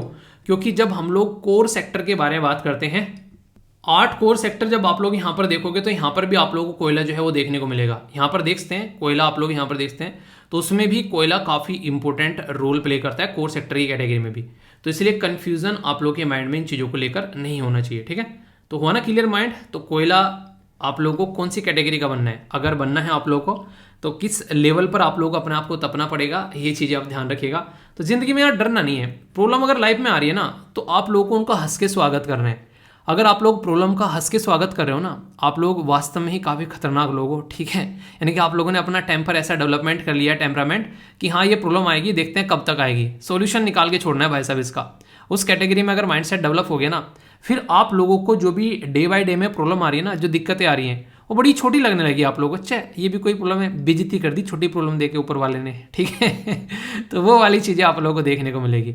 तो फोकस करो यार चीज़ों पर, सॉल्यूशन आप लोगों को अक्सर निकलते हुए नजर आते हैं। बस जरा सा अपने आप को समझाना सीखो कि हाँ ये वक्त भी गुजर जाएगा, यानी कि वक्त अच्छा हो या बुरा हो गुजर जाता है, ये आप लोगों ने देखा ही होगा, ठीक है। इन्वायरमेंट आज की डेट में एक ऐसा टॉपिक हो रखा है जिसके ऊपर ताबड़तोड़ एग्जाम में आप लोगों से क्वेश्चन पूछे जा रहे हैं। तो काफ़ी इंपॉर्टेंट टॉपिक है, डिटेल में डिस्कस करूंगा और बात करेंगे यहाँ पर ग्रीन शिपिंग के बारे में। यहाँ पर ग्रीन शिपिंग का मतलब नहीं है कि उसका कलर ग्रीन कर कर और उसको समुद्र के ऊपर चलाओ तो ये ग्रीन शिपिंग हो जाएगी, नहीं। अगर नॉर्मल भाषा में मैं आप लोगों से बात करूं कि आज की डेट में आप लोगों को एक जगह से सामान जो है वो दूसरी जगह पर ले जाना है, तो सबसे सस्ता ट्रांसपोर्टेशन का मीडियम क्या पड़ेगा? 3 ऑप्शन है आप लोगों के पास में। आप लोगों को लेकर जाना है उसको बेसिकली एयरवेज से, दूसरा आप लोगों को लेकर जाना है उसको रोडवेज से, और तीसरा आप लोगों को लेकर जाना है उसको किससे? ट्रेन से। तो इन तीनों में से आप लोग चूज करो सबसे सस्ता कौन सा होगा। इन तीनों में सबसे सस्ता कौन होगा? वो होगा ट्रेन, ठीक है। पर लेकिन ट्रेन से भी सस्ता पड़ता है यहाँ पर वाटरवेज, यानी कि अगर पानी के थ्रू, यानी कि जो पानी के जहाज होते हैं उनमें रखकर आप लोग सामान अगर एक जगह से दूसरी जगह पर लेकर जाएं तो ये और भी ज़्यादा सस्ता पड़ जाता है। आप लोग बोलोगे सर ये डिस्कस क्यों कर रहे हो, क्या ज़रूरत है इस चीज़ की? इन रियलिटी में इसका सारा का सारा इम्पैक्ट जो है वो आप लोगों के ऊपर पड़ता है। मतलब अगर यहाँ पर कोई सामान हम लोग लेकर आ रहे हैं आज की डेट में, कहाँ से कोई भी सामान हम लोग मान लीजिए लेकर आ रहे हैं आज की डेट में सऊदी अरेबिया से, सऊदी अरेबिया से जो सामान आया इंडिया के अंदर में, और मान लीजिए वो पानी के थ्रू आया है, पानी के थ्रू अगर सामान आ रहा है तो उसकी कॉस्ट जो है वो सस्ती पड़ेगी। जब उसको लाने की कॉस्ट सस्ती पड़ेगी तो प्रोडक्ट भी जब आप लोगों तक पहुंचेगा तो सस्ता पड़ेगा। नहीं तो जो ये पानी से ला रहे हैं, हवाई जहाज से ला रहे हैं या फिर ट्रेन से ला रहे हैं, जहां से भी ला रहे हैं, उसका सारा का सारा कॉस्ट जो है वो आप लोगों को देना पड़ता है। तो ये सारी चीज़ें जो हैं ये इंटरकनेक्टेड हैं। अब जब उसको सामान को लेकर आते हैं तो उसमें ईंधन भी यूज़ किया जाता है, यानी कि पानी के जहाज में ईंधन यूज़ किया जा रहा है, हवाई जहाज में यूज़ किया जा रहा है या फिर ट्रेन में यूज़ किया जा रहा है। तो इसके पॉइंट ऑफ व्यू से जब हम लोग देखते हैं तो कहाँ पर सबसे सस्ता जो हम लोग यूज़ कर सकते हैं और कहाँ पर सबसे कम जो है वो वातावरण यानी कि इन्वायरमेंट पर इम्पैक्ट पड़ेगा, वो हम लोग को देखना है। तो इसी के लिए यहाँ पर ग्रीन शिपिंग ये एक इनिशिएटिव अभी रिसेंटली देखने को आप लोगों को मिल रहा है। ये ग्रीन शिपिंग में यानी कि एक तरीके से मतलब क्या है इसका मतलब ये है कि यार सामान जो भी आप लोगों को लेकर जाना है ना, आप लोगों को लेकर जाना है, जैसे हवाई जहाज में लेकर जा रहे हैं, ठीक है, या पानी के जहाज में लेकर जा रहे हैं, या सामान लेकर जाना है, जो भी सामान आप लोग इधर उधर लेकर जाते हैं, तो कोशिश ये करो कि जो भी एनर्जी उसमें आप लोग यूज़ करते हो वो ऐसी एनर्जी यूज़ करो या तो उसमें जिससे की वजह से ग्रीन हाउस गैस जो भी यहाँ पर निकलती हैं वो कम हो जाए, उन इन्वायरमेंट को पोल्यूट करने वाली चीज़ें जो हैं वो कम हो जाए। मतलब कहने का ये कि आप लोगों को एक बैलेंस बनाकर चलना है। और इंडिया और नॉर्वे दोनों ने मिलकर इसमें हाथ मिलाए हैं, ग्रीन जो मैरीटाइम सेक्टर में आगे चीज़ों को लेकर चला जाएगा। इसमें 2 इंपॉर्टेंट आप लोगों को चीज़ देखने को मिलेगी। 2030 तक का डीकार्बोनाइज स्ट्रेटजी बनाने की बात की जा रही है प्रॉपर, और 2050 तक का ग्रीन हाउस गैस एमिशन को लेकर स्ट्रेटजी बनाने की बात की जा रही है, ताकि इसको ढंग से कंट्रोल किया जा सके। तो ये टारगेट है इनके, आप लोगों को भी ऐसे ही टारगेट बनाने हैं, अपना 1 हफ्ते का टारगेट, 1 महीने का टारगेट, 1 साल का टारगेट, तभी तो आप लोग अपने टारगेट को अचीव कर पाओगे। वरना तो दिन चले जाएंगे और पता नहीं चलेगा कैसे चले गए। वही बात है कि ऐसे जाएंगे जैसे गधे के सर पे से सींग है। तो टारगेट बनाते रहो। इनिशिएटिव जो है वो इंडिया के द्वारा यहाँ पर लिए जा रहे हैं। तो इंडिया के अंदर में जब आप लोग बात करोगे तो मैरीटाइम इंडिया का विजन है 2030 तक का, जिसमें हम लोग क्या कर रहे हैं, रिन्यूएबल एनर्जी का सोर्स बढ़ा रहे हैं, मेजर जो पोर्ट्स हैं हमारे देश के अंदर में, और 60% तक का बढ़ाने की बात की जा रही है 2030 तक का। और मल्टी क्लीन फ्यूल जो व्हीकल है विद इन द पोर्ट वो भी हम लोग यूज़ करेंगे, ताकि पोर्ट वाले एरिया में सारी चीज़ें हम लोग सिस्टमेटिक वे में लेकर चल सकें। तो इस तरीके से पैटर्न आप लोगों को देखने को मिलेगा, ठीक है। ये सारी बातें इंग्लिश में लिखी हुई है, पर हिंदी में मैंने पढ़ा, और सारी की सारी बातें हिंदी में भी लिखी हुई है। तो किसी भी भाषा के आप लोग विद्यार्थी हैं, दोनों चीज़ें आप लोग एंजॉय कर सकते हैं, टेंशन लेने की कोनो जरूरत नहीं है, ठीक है। एक शब्द आप लोगों ने कई बार सुना होगा जिसको बोलते हैं प्रिसाइज, यानी कि एक चीज़ को बड़े ही सिस्टमेटिक वे में प्रस्तुत करना, प्रिसाइज वे में पॉइंट टू पॉइंट काम करने वाली बात होती है, ठीक है। यानी कि इधर उधर की बातें ना की जाए, प्रिसाइज वे में चीज़ों को प्रेजेंट करने की बात यहाँ पर की जा रही है। इसी मेथड के नाम पर एक प्रिसीजन मेडिसिन सिस्टम आप लोगों को देखने को मिलेगा। ये प्रिसीजन मेडिसिन जो सिस्टम है ये काफ़ी अच्छे से यहाँ पर इस्तेमाल किया जाता है। खासकर इसकी वजह से जो रिस्क है वो भी रिड्यूस हो जाता है कि बॉडी के किसी और पार्ट पर इम्पैक्ट पड़ेगा। मान लीजिए पता चला पैर के एक अंगूठे के अंदर में दर्द हो रहा है, कोई ऐसी दवाई दी कि जो कि डायरेक्ट जाकर पैर के अंगूठे पर ही इम्पैक्ट डाले और बॉडी में कहीं इम्पैक्ट ना डाले, तो कैसा रहेगा। तो इसी सिस्टम को यहाँ पर प्रिसीजन मेडिसिन बोला जाता है, यानी कि एक ऐसा मेडिसिन सिस्टम जो कि पर्सनलाइज मेडिसिन सिस्टम बोल सकते हैं। और ऐसी रेयर जेनेटिक बीमारी जो कि नॉर्मली माँ बाप से पहुँचती है, आप लोग ये बोल सकते हैं, उन बीमारियों का भी सक्सेसफुली ट्रीटमेंट किया जा सकता है प्रिसीजन मेडिसिन के थ्रू। तो ये काफ़ी इंपॉर्टेंट है, एक रिवोल्यूशनाइज आइडिया आप लोग बोल सकते हैं हेल्थ के फील्ड में। और हेल्थ जितनी अच्छी रहेगी उतना ही इंसान जो है प्रोडक्टिव रहेगा। तो बहुत सारी बीमारियां ऐसी हैं जिनका हम लोग सोल्यूशन नहीं निकाल पा रहे, पर लेकिन अब इसके ऊपर भी काम किए जा रहे हैं ताकि सिस्टमेटिक वे में सोल्यूशन निकाला जा सके। पीएम यानी कि प्रिसीजन मेडिसिन जो है वो जो भी डिजीज होती है बॉडी के अंदर में उसको कैसे प्रिवेंट करना है, फिर कैसे ट्रीट करना है, चाहे जीन्स या फिर जीनोमिक या फिर मेटाबॉलिज्म या फिर लाइफ स्टाइल, इन्वायरमेंटल, जो भी चीज़ें आप लोगों को देखने को मिलती हैं उसके ऊपर काम करेगा। और इसमें यहाँ पर बेसिकली फार्माकोजेनोमिक ये आप लोगों को देखने को मिलेगा, एक स्टडी जो कि जीन को अफेक्ट करता है, यानी कि कैसे यहाँ पर कोई स्टडी जैसे कि उसके ऊपर स्टडी की जाती है जीन्स कैसे अफेक्ट करते हैं आदमी का जो रेस्पॉन्स होता है उसके ड्रग्स को लेकर, तो ये उसका पार्ट आप लोगों को यहाँ पर देखने को मिलेगा। यानी कि कई सारे पर्सन में जो ऐसी एक बीमारी होती है कि यहाँ पर नहीं कि बॉडी के इस पार्ट में कैंसर हो गया है, तो उसी पार्ट को लेकर हम लोगों को टारगेट करना है, तो उसमें काफ़ी बड़ा रोल प्ले करेगी। नॉर्मली जो ट्रेडिशनल अप्रोच होती है ये एक तरीके से कंसीडर की जा सकती है उसका एक्सटेंशन, ठीक है, ताकि ट्रीट की जा सके और ग्रेटर वे में अगर प्रिसाइज वे में हम लोग काम करेंगे तो और इफेक्टिव रिजल्ट हम लोग ला पाएंगे। यानी कि पूरा फोकस ये है कि कैसे एक शानदार रिजल्ट यहाँ से निकाल कर लेकर आना है, ठीक है। तो सटीक दवा इसका हिंदी शब्द आप लोगों को देखने को मिलेगा, बिल्कुल ठीक है, यानी कि वहीं पर ही जाकर वार करना जो पॉइंट है, ठीक है। तो काफ़ी इंपॉर्टेंट है, याद रखिएगा। मछली पकड़ना एक ऐसा आज की डेट में काम हो चुका है जिसकी वजह से बहुत सारे लोगों की रोजी रोटी चलती है। यानी कि अगर मछली ना पकड़ी जाए तो बहुत सारे एरिया में जो लोग हैं वो भूखे मर जाएं, ऐसा आप लोग बोल सकते हैं। तो यहाँ पर अभी बात कर रहा हूँ FAO port state measure agreement के बारे में। तो सबसे इंपॉर्टेंट बात तो यह है, अगर कोई भी एग्रीमेंट होता है क्वेश्चन ये बनता है कि क्या ये इंडिया से रिलेटेड है या फिर इंडिया इसका पार्ट नहीं है। सबसे पहले तो आप लोगों को ये पता होना चाहिए। तो यहाँ पर इंडिया जो है वो इस एग्रीमेंट का पार्ट नहीं है, पर लेकिन FAO यानी कि फूड एंड एग्रीकल्चर ऑर्गेनाइजेशन उसके साथ में मिलकर कई सारी जो कंट्री हैं वो यहाँ पर इस एग्रीमेंट को आगे लेकर चल रही हैं, जैसे एंगोला, एरिटेरा, यहाँ पर ये मोरक्को हो गया, नाइजीरिया। तो लास्ट वीक इनके द्वारा फूड एंड एग्रीकल्चर ऑर्गेनाइजेशन के साथ में मिलकर PSMA यानी कि agreement on port state measure ये सिग्नेटरी आप लोगों को देखने को मिलेंगे कि 100 अब यहाँ पर हो गए हैं। पर लेकिन इंडिया इज नोट, यानी कि इंडिया इसका सिग्नेटरी नहीं है।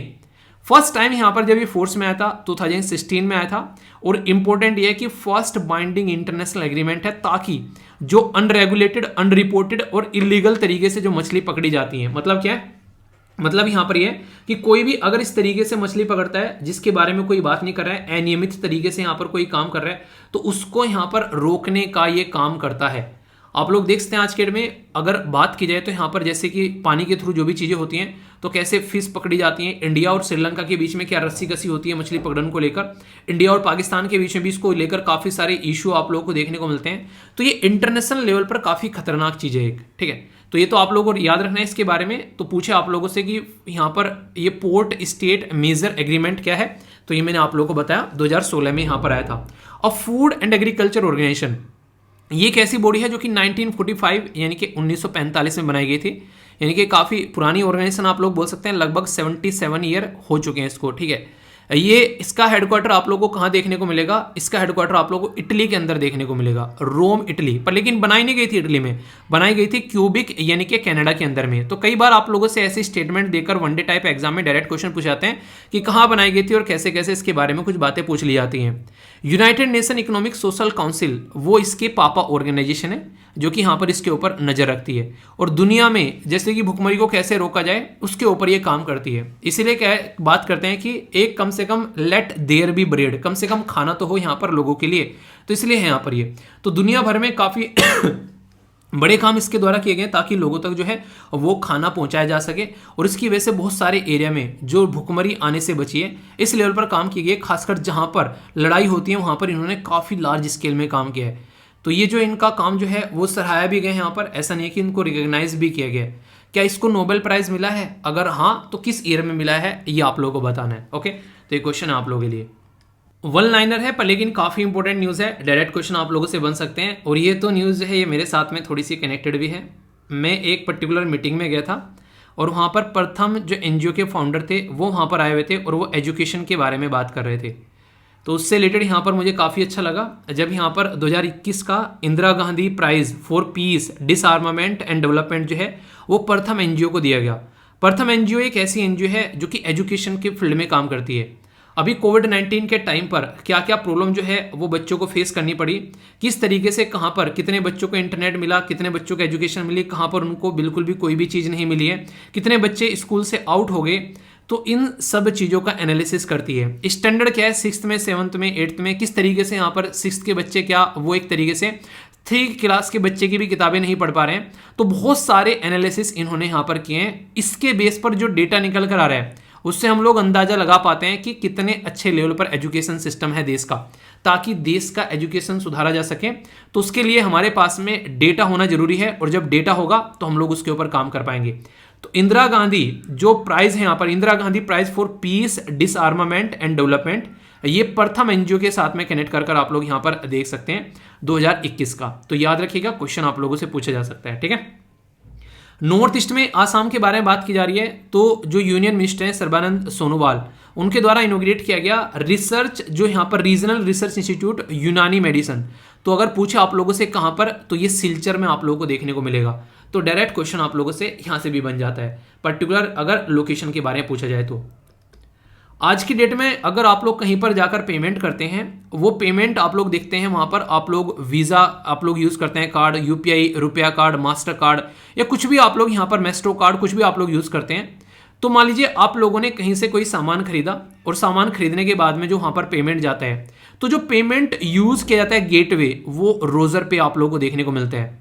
यानी कि आज की डेट में अगर मान लीजिए कहीं पर आप लोग पेमेंट कर रहे हैं, तो वो पेमेंट जो पर्टिकुलर जिसके थ्रू पेमेंट होता हुआ जा रहा है, तो वो गेटवे है। ये एक तरीका टनल आप लोग इसको बोल सकते हैं, जिसके थ्रू ये पैसा होकर जाता है। ये सिक्योरिटी प्रोवाइड कराता है उस ऑर्गेनाइजेशन और ये जो कंपनीज हैं इनके बीच में एक कनेक्शन रहता है। तो पेमेंट गेटवे है। जैसे कि मान लीजिए आप लोग आज के दिन में किसी ऐप के थ्रू कुछ खरीद रहे हैं, तो उस ऐप में जो पेमेंट गेटवे है नॉर्मली आप लोगों को रोजर पे देखने को मिलता है। तो काफ़ी बड़ी ये कंपनी हो चुकी है आज के दिन में, कुछ परसेंटेज लेती है, जैसे 2 से लेकर 2.5% ये अपना कट लेती है।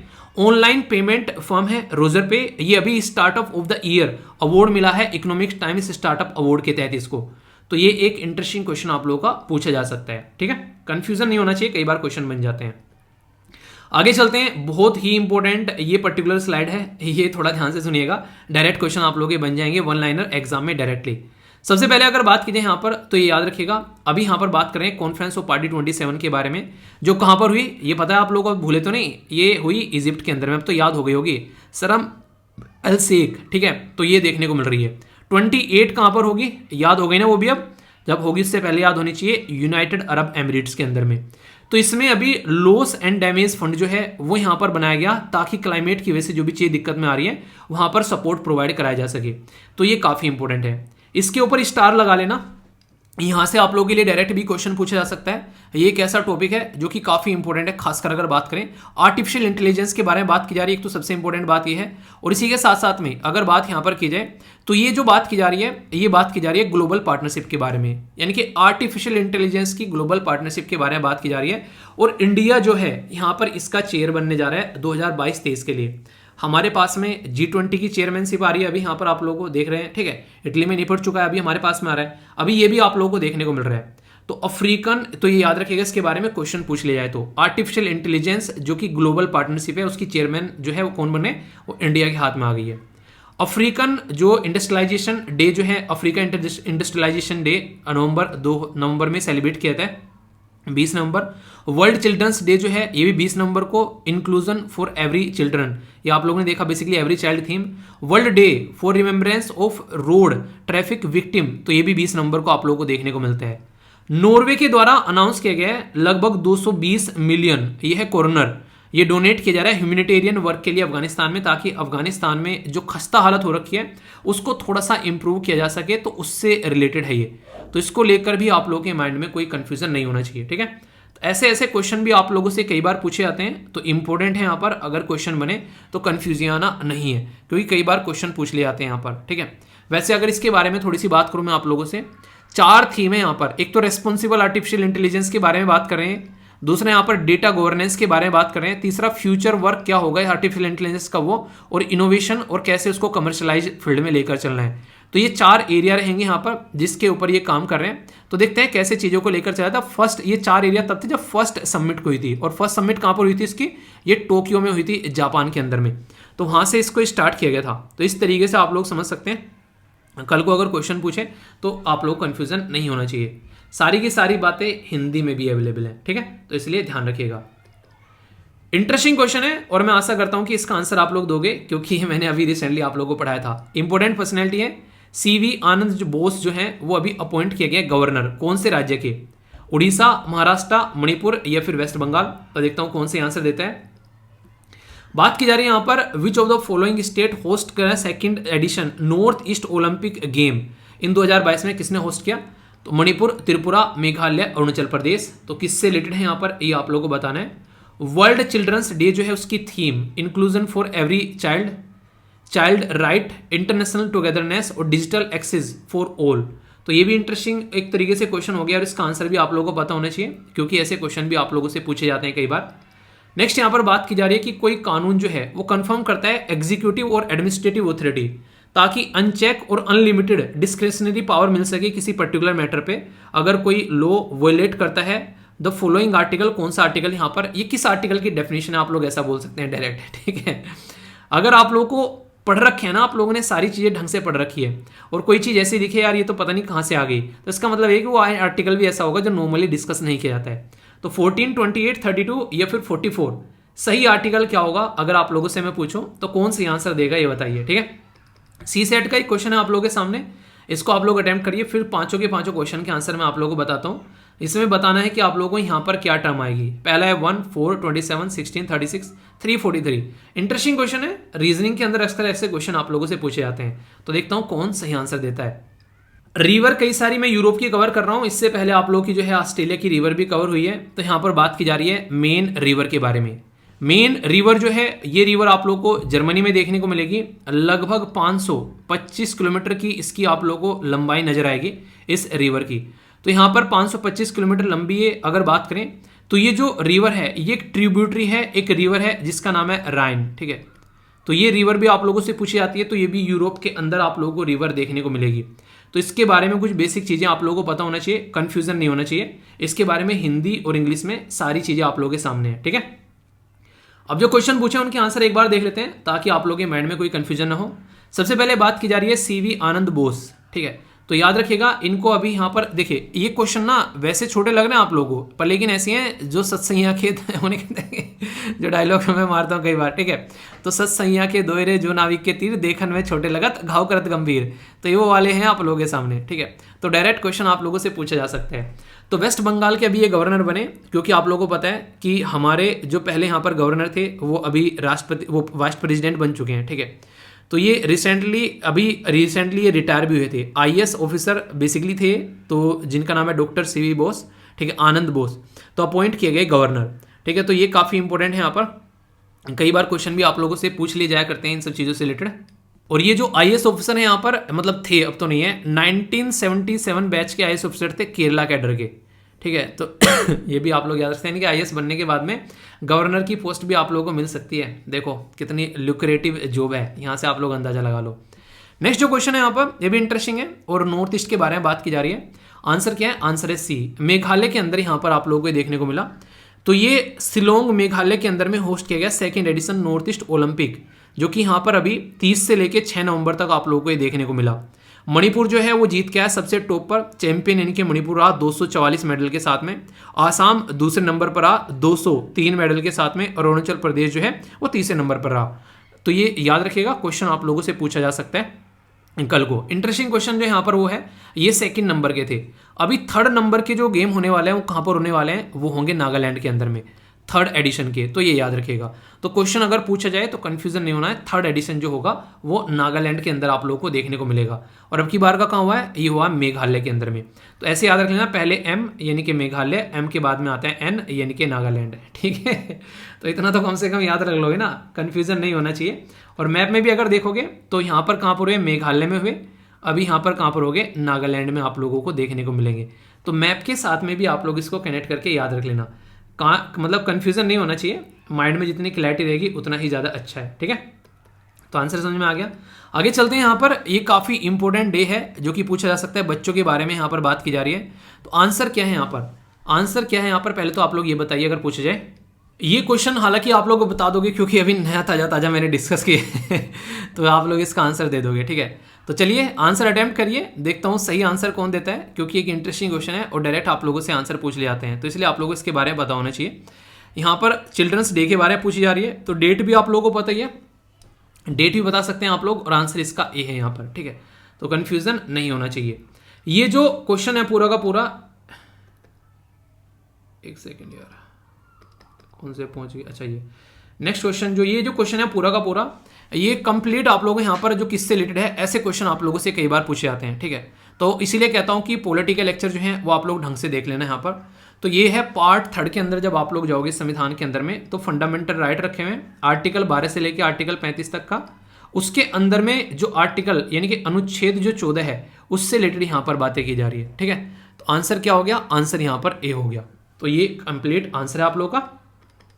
ये जो क्वेश्चन है जिसको आप लोग चेक करोगे तो आप लोगों को समझ में आएगा यहाँ पर क्या आ रहा है, आंसर है यहाँ पर सी यानी कि 125। तो सीरीज है यहाँ पर, इसको फिल करना, आप लोग आसानी से इसको समझ जाओगे, कोई कंफ्यूजन आप लोगों को देखने को नहीं मिलेगा। इंपॉर्टेंट जो रिवर वगैरह हम लोग देख ही रहे हैं यहाँ पर, ये सारी चीज़ें कवर करते हुए याद करते हुए आगे बढ़ना, वरना फिर दिक्कतें होने लगती है बाद में चल के। कोई डाउट नहीं होना चाहिए, माइंड में क्लैरिटी रख के चलना है, ठीक है। कई सारे नए शब्द जो है आप लोग की डिक्शनरी में मैं ऐड करने जा रहा हूँ। ये जो वोकैबलरी, अगर आप लोग इंग्लिश बोलना चाहते हैं तो भी आप लोग को वोकैबलरी अच्छी करनी पड़ेगी। आंसर राइटिंग करना चाहते हैं तो वोकैबलरी आप लोग की अच्छी होनी चाहिए। एनडीए, सीडीएस, एसएससी बैंकिंग के अंदर में एंटोनिम सिनोनिम्स आते हैं, वहाँ भी वोकैबलरी आप लोगों से डायरेक्ट पूछी जाती है। तो काफ़ी इंपॉर्टेंट पार्ट है आप लोगों की पर्सनैलिटी डेवलपमेंट का भी, ठीक है। पहला शब्द है यहाँ पर सगैसिटी। सगैसिटी होता है बुद्धिमता, यानी कि एक तरह से बुद्धि चला रहा इंसान काफ़ी ज़्यादा है। तो ability to make the good judgement and decision, तो इसको सगैसिटी बोलते हैं। तो ये काफ़ी इंपॉर्टेंट है, आप लोग चीज़ों को समझ रहे हैं तब लेकर आगे चल रहे हैं। तो ये एक अच्छा शब्द है जो कि कई बार आप लोगों ने सुना भी होगा।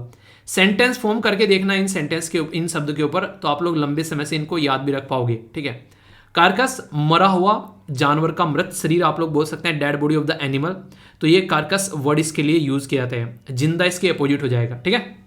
तो यानी कि कई बार कहते हैं ना कि मरे हुए जानवर की तरह पड़ा हुआ, चल खड़ा हो जा, काम कर ले, क्या करेगा, आलस में भरा पड़ा हुआ है इंसान, ठीक है। तो ऐसा नहीं करना चाहिए, हमेशा जो काम आप लोगों ने डिसाइड किया है उसको कंप्लीट कर लिया करो टाइम से। आप लोगों के अंदर में अलग से एक मोटिवेशन निकल कर आएगा, आप लोगों को बाहर के मोटिवेशन की जरूरत नहीं पड़ेगी अगर ऐसा आप लोग करोगे, ठीक है। नज, नज का मतलब है प्रोत्साहित करना। जैसे मान लीजिए मैं आप लोगों को एक उदाहरण देता हूँ, ये का बात है बेसिकली, एक पर्टिकुलर मॉल के अंदर में कुछ फंक्शन चल रहा था, इसलिए मॉल की एनिवर्सरी हो रही है एक तरीके से, उस पर कुछ फंक्शन चल रहा था। तो वहाँ पे कई सारे प्रोग्राम थे, तो वहाँ पे ऐसे नहीं कि एक दो दोस्त खड़े आपस में, तो उसने पौनी मारी चलना आगे, ठीक है। तो वाली बात होती है नज, मतलब एक तरीके प्रोत्साहित करना, चलना वे चल पार्टिसिपेट कर, ठीक है। तो एक तरीके से एनकरेज करना कुछ करने के लिए, जैसे आप लोग एक दूसरे को सपोर्ट करो कुछ करने के लिए कि हाँ चलना, कल मैं भी टाइम पे उठूंगा, तुम भी टाइम पे उठना। तो ये एक तरीके से सपोर्ट करने वाली बात होती है, तो इसको बोलते हैं नज। तो टाइम से उठकर अपना काम अगर स्टार्ट कर लोगे मॉर्निंग में तो अच्छी सी चीज़ों को एंजॉय कर पाओगे, ठीक है। तो इसके ऊपर भी सेंटेंस फॉर्म कर सकते हो। नेक्स्ट शब्द है ये है रेस्ट, यानी कि एक तरीके की चीज़ को मोड़ना पड़ के, मतलब हाथ की मुट्ठी जबरन तरीके से मोड़ना खोलना, काइंड ऑफ आवला, किसी चीज़ को जबरदस्ती छीनने वाली बात होती है यहाँ पर, ठीक है। फोर्सफुल्ली किसी चीज़ को एक तरीके से अपने कंट्रोल में लेना, सामने वाले से छीन कर। और एक है कि सामने वाला आराम से दे दे, ले भाई टेंशन क्यों ले रहा है, क्यों सर में दर्द कर रहा है यार, ले जा तू, ठीक है, जा सिमरन जी ले अपनी जिंदगी, एक वो वाली बात होगी। तो ये भी एक अच्छा शब्द है, ठीक है। नेक्स्ट है यहाँ पर ब्रेजन। तो यहाँ पर आप लोग बोल सकते हैं इसको निर्लज, ठीक है। तो निर्लज शब्द यहाँ पर यूज किया जाता है, अक्सर आप लोगों ने देखा होगा, याद रखने के लिए आप लोग यूज कर सकते हैं इसको, कि सामने वाले इंसान ने कपड़े उतार दिए अपने, ठीक है, तो निर्लज हो गया एक तरीके से, ऐसे बोल सकते हैं। तो एक ये है यहाँ पर कि ये कि ब्लंट बोल देते हैं कई बार, कि ये देखो बिल्कुल ब्लंट है, कई सारी ऐसी हीरोइन हैं ऐसे ऐसे कपड़े पहनकर निकलती है, आप लोगों ने कई बार देखा होगा कि उनके ऊपर कई सारे लोग कमेंट करते हैं, कई सारे उल्टे सीधे। हमारे देश में इतनी प्यारी सी यार ड्रेस है, अगर महिलाओं के लिए देखे कि साड़ी है, ठीक है। इसी तरीके से अगर जो इंसानों के लिए देखे आप लोग, धोती कुर्ता है। ट्रेडिशनल ड्रेस आज के डेट में कोई पहनना पसंद ही नहीं करता, आप लोग ऐसा बोल सकते हैं। तो इसी के अपोजिट में यहाँ पर आप लोग बोल सकते हैं हम्बल होना, ठीक है। तो ब्रेजन यानी कि निर्लज होना। आप लोग बताइए इसके ऊपर सेंटेंस फॉर्म करके, तो देखता हूं।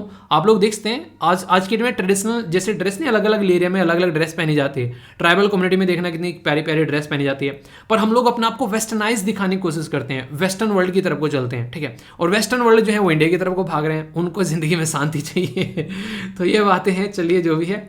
तो ये 5 शब्द थे, इनके साथ में एंटोनिम्स सिनोनिम्स भी थे, इनके ऊपर भी आप लोग सेंटेंस फॉर्म कर सकते हैं। बहुत सारे शब्द हैं कहने के लिए, तो आप लोग इनको भी यूज कर सकते हैं। आई होप कि आप लोगों के माइंड में क्लैरिटी आई होगी। डाउट हो तो पूछना जरूर, डाउट बिल्कुल माइंड में लेके नहीं जाना है, ओके। तो कैसा रहा आज का ये डिस्कशन, और जोश कैसा है जरूर बताओ। एंड तक आते आते ढीला तो नहीं हुआ? जोश और हाई हो जाना चाहिए मेरे दोस्त, क्योंकि पूरा दिन अभी आगे पड़ा हुआ है। अगर दिन को ढंग से लेकर नहीं चलोगे तो कैसे शाम तक नैया जो है पार लगाओगे। और आप लोगों को तो तब तक लगे रहना है जब तक कि फाइनल डेस्टिनेशन पर आप लोग न पहुंच जाओ। ऐसे ऐसे लीडर्स की कहानी यार आप लोगों को बताइए, अब तो अंदर से खून जो है वो उबाल आ जाना चाहिए, है कि नहीं। तो अच्छे से एंजॉय करो अपनी लाइफ को, और हमेशा अपने ऊपर थोड़ा सा कॉन्फिडेंस रखा करो। कम से कम कुछ भी दिक्कत हो बस ये बोला करो, ये वक्त भी गुजर जाएगा।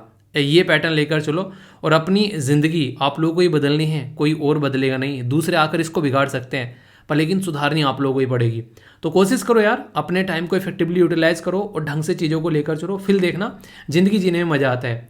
यही ज़िंदगी है, यही दिन है, यही ऐसे ही चलते रहेंगे। अब आप लोगों को इसमें रंग भरना है। जितने शानदार तरीके से रंग भरोगे उतनी ही बेहतरीन आप लोगों की पेंटिंग बनेगी, उतनी ही बेहतरीन आप लोगों की स्टोरी बनेगी। एक इनडायरेक्ट वे में ये बोलो कि जो ज़िंदगी आप लोग जी रहे हो ना, ये आप लोगों की स्टोरी है। जब आखिरी मोमेंट पर अपनी लाइफ में होंगे ना और पीछे मुड़कर देखोगे, यही स्टोरी वो आप लोगों के सामने आएगी, जो आप लोगों को बताएगी कैसे आप लोगों की ज़िंदगी रही, और उसको देख कर लगेगा कि हाँ यार ज़िंदगी जीने में मज़ा आ गया। वो शब्द मुँह से निकलने चाहिए आखिरी मोमेंट पर भी। आई होप कि आप लोग समझ गए मेरा मतलब क्या है कहने का। तो आसपास सफाई रखो, पानी और पेड़ पौधों को सेव करो, पॉलीथीन और प्लास्टिक बैग वगैरह बिल्कुल भी यूज़ नहीं करना है। नेक्स्ट वीडियो मिलता हूँ, तब तक अपना ध्यान रखिए। और मेरे साथ में कनेक्ट हो सकते हैं इंस्टाग्राम पर भी आप लोग। इंस्टाग्राम पे बहुत सारे बच्चे जो हैं वो मैसेज करते हैं यार, उनको रिप्लाई नहीं कर पाता हूँ, पर लेकिन पढ़ लेता हूँ, टेंशन मत लेना। तो आप लोग चीज़ों को एंजॉय करते रहो अच्छे से, ठीक है। PDF टेलीग्राम से जाकर डाउनलोड कर लेना, और बाकी जो studyloveer@gmail.com पर भी आप लोग मेरे साथ में कनेक्ट रह सकते हैं। फीडबैक देना लेक्चर के जैसा भी लगा आप लोगों को। नेक्स्ट वीडियो मिलता हूँ, तब तक के लिए बड़ों को नमस्ते, छोटों को प्यार, छोटी सी लाइफ में एंजॉय करार। मिलता हूँ नेक्स्ट वीडियो में, तब तक के लिए जय हिंद।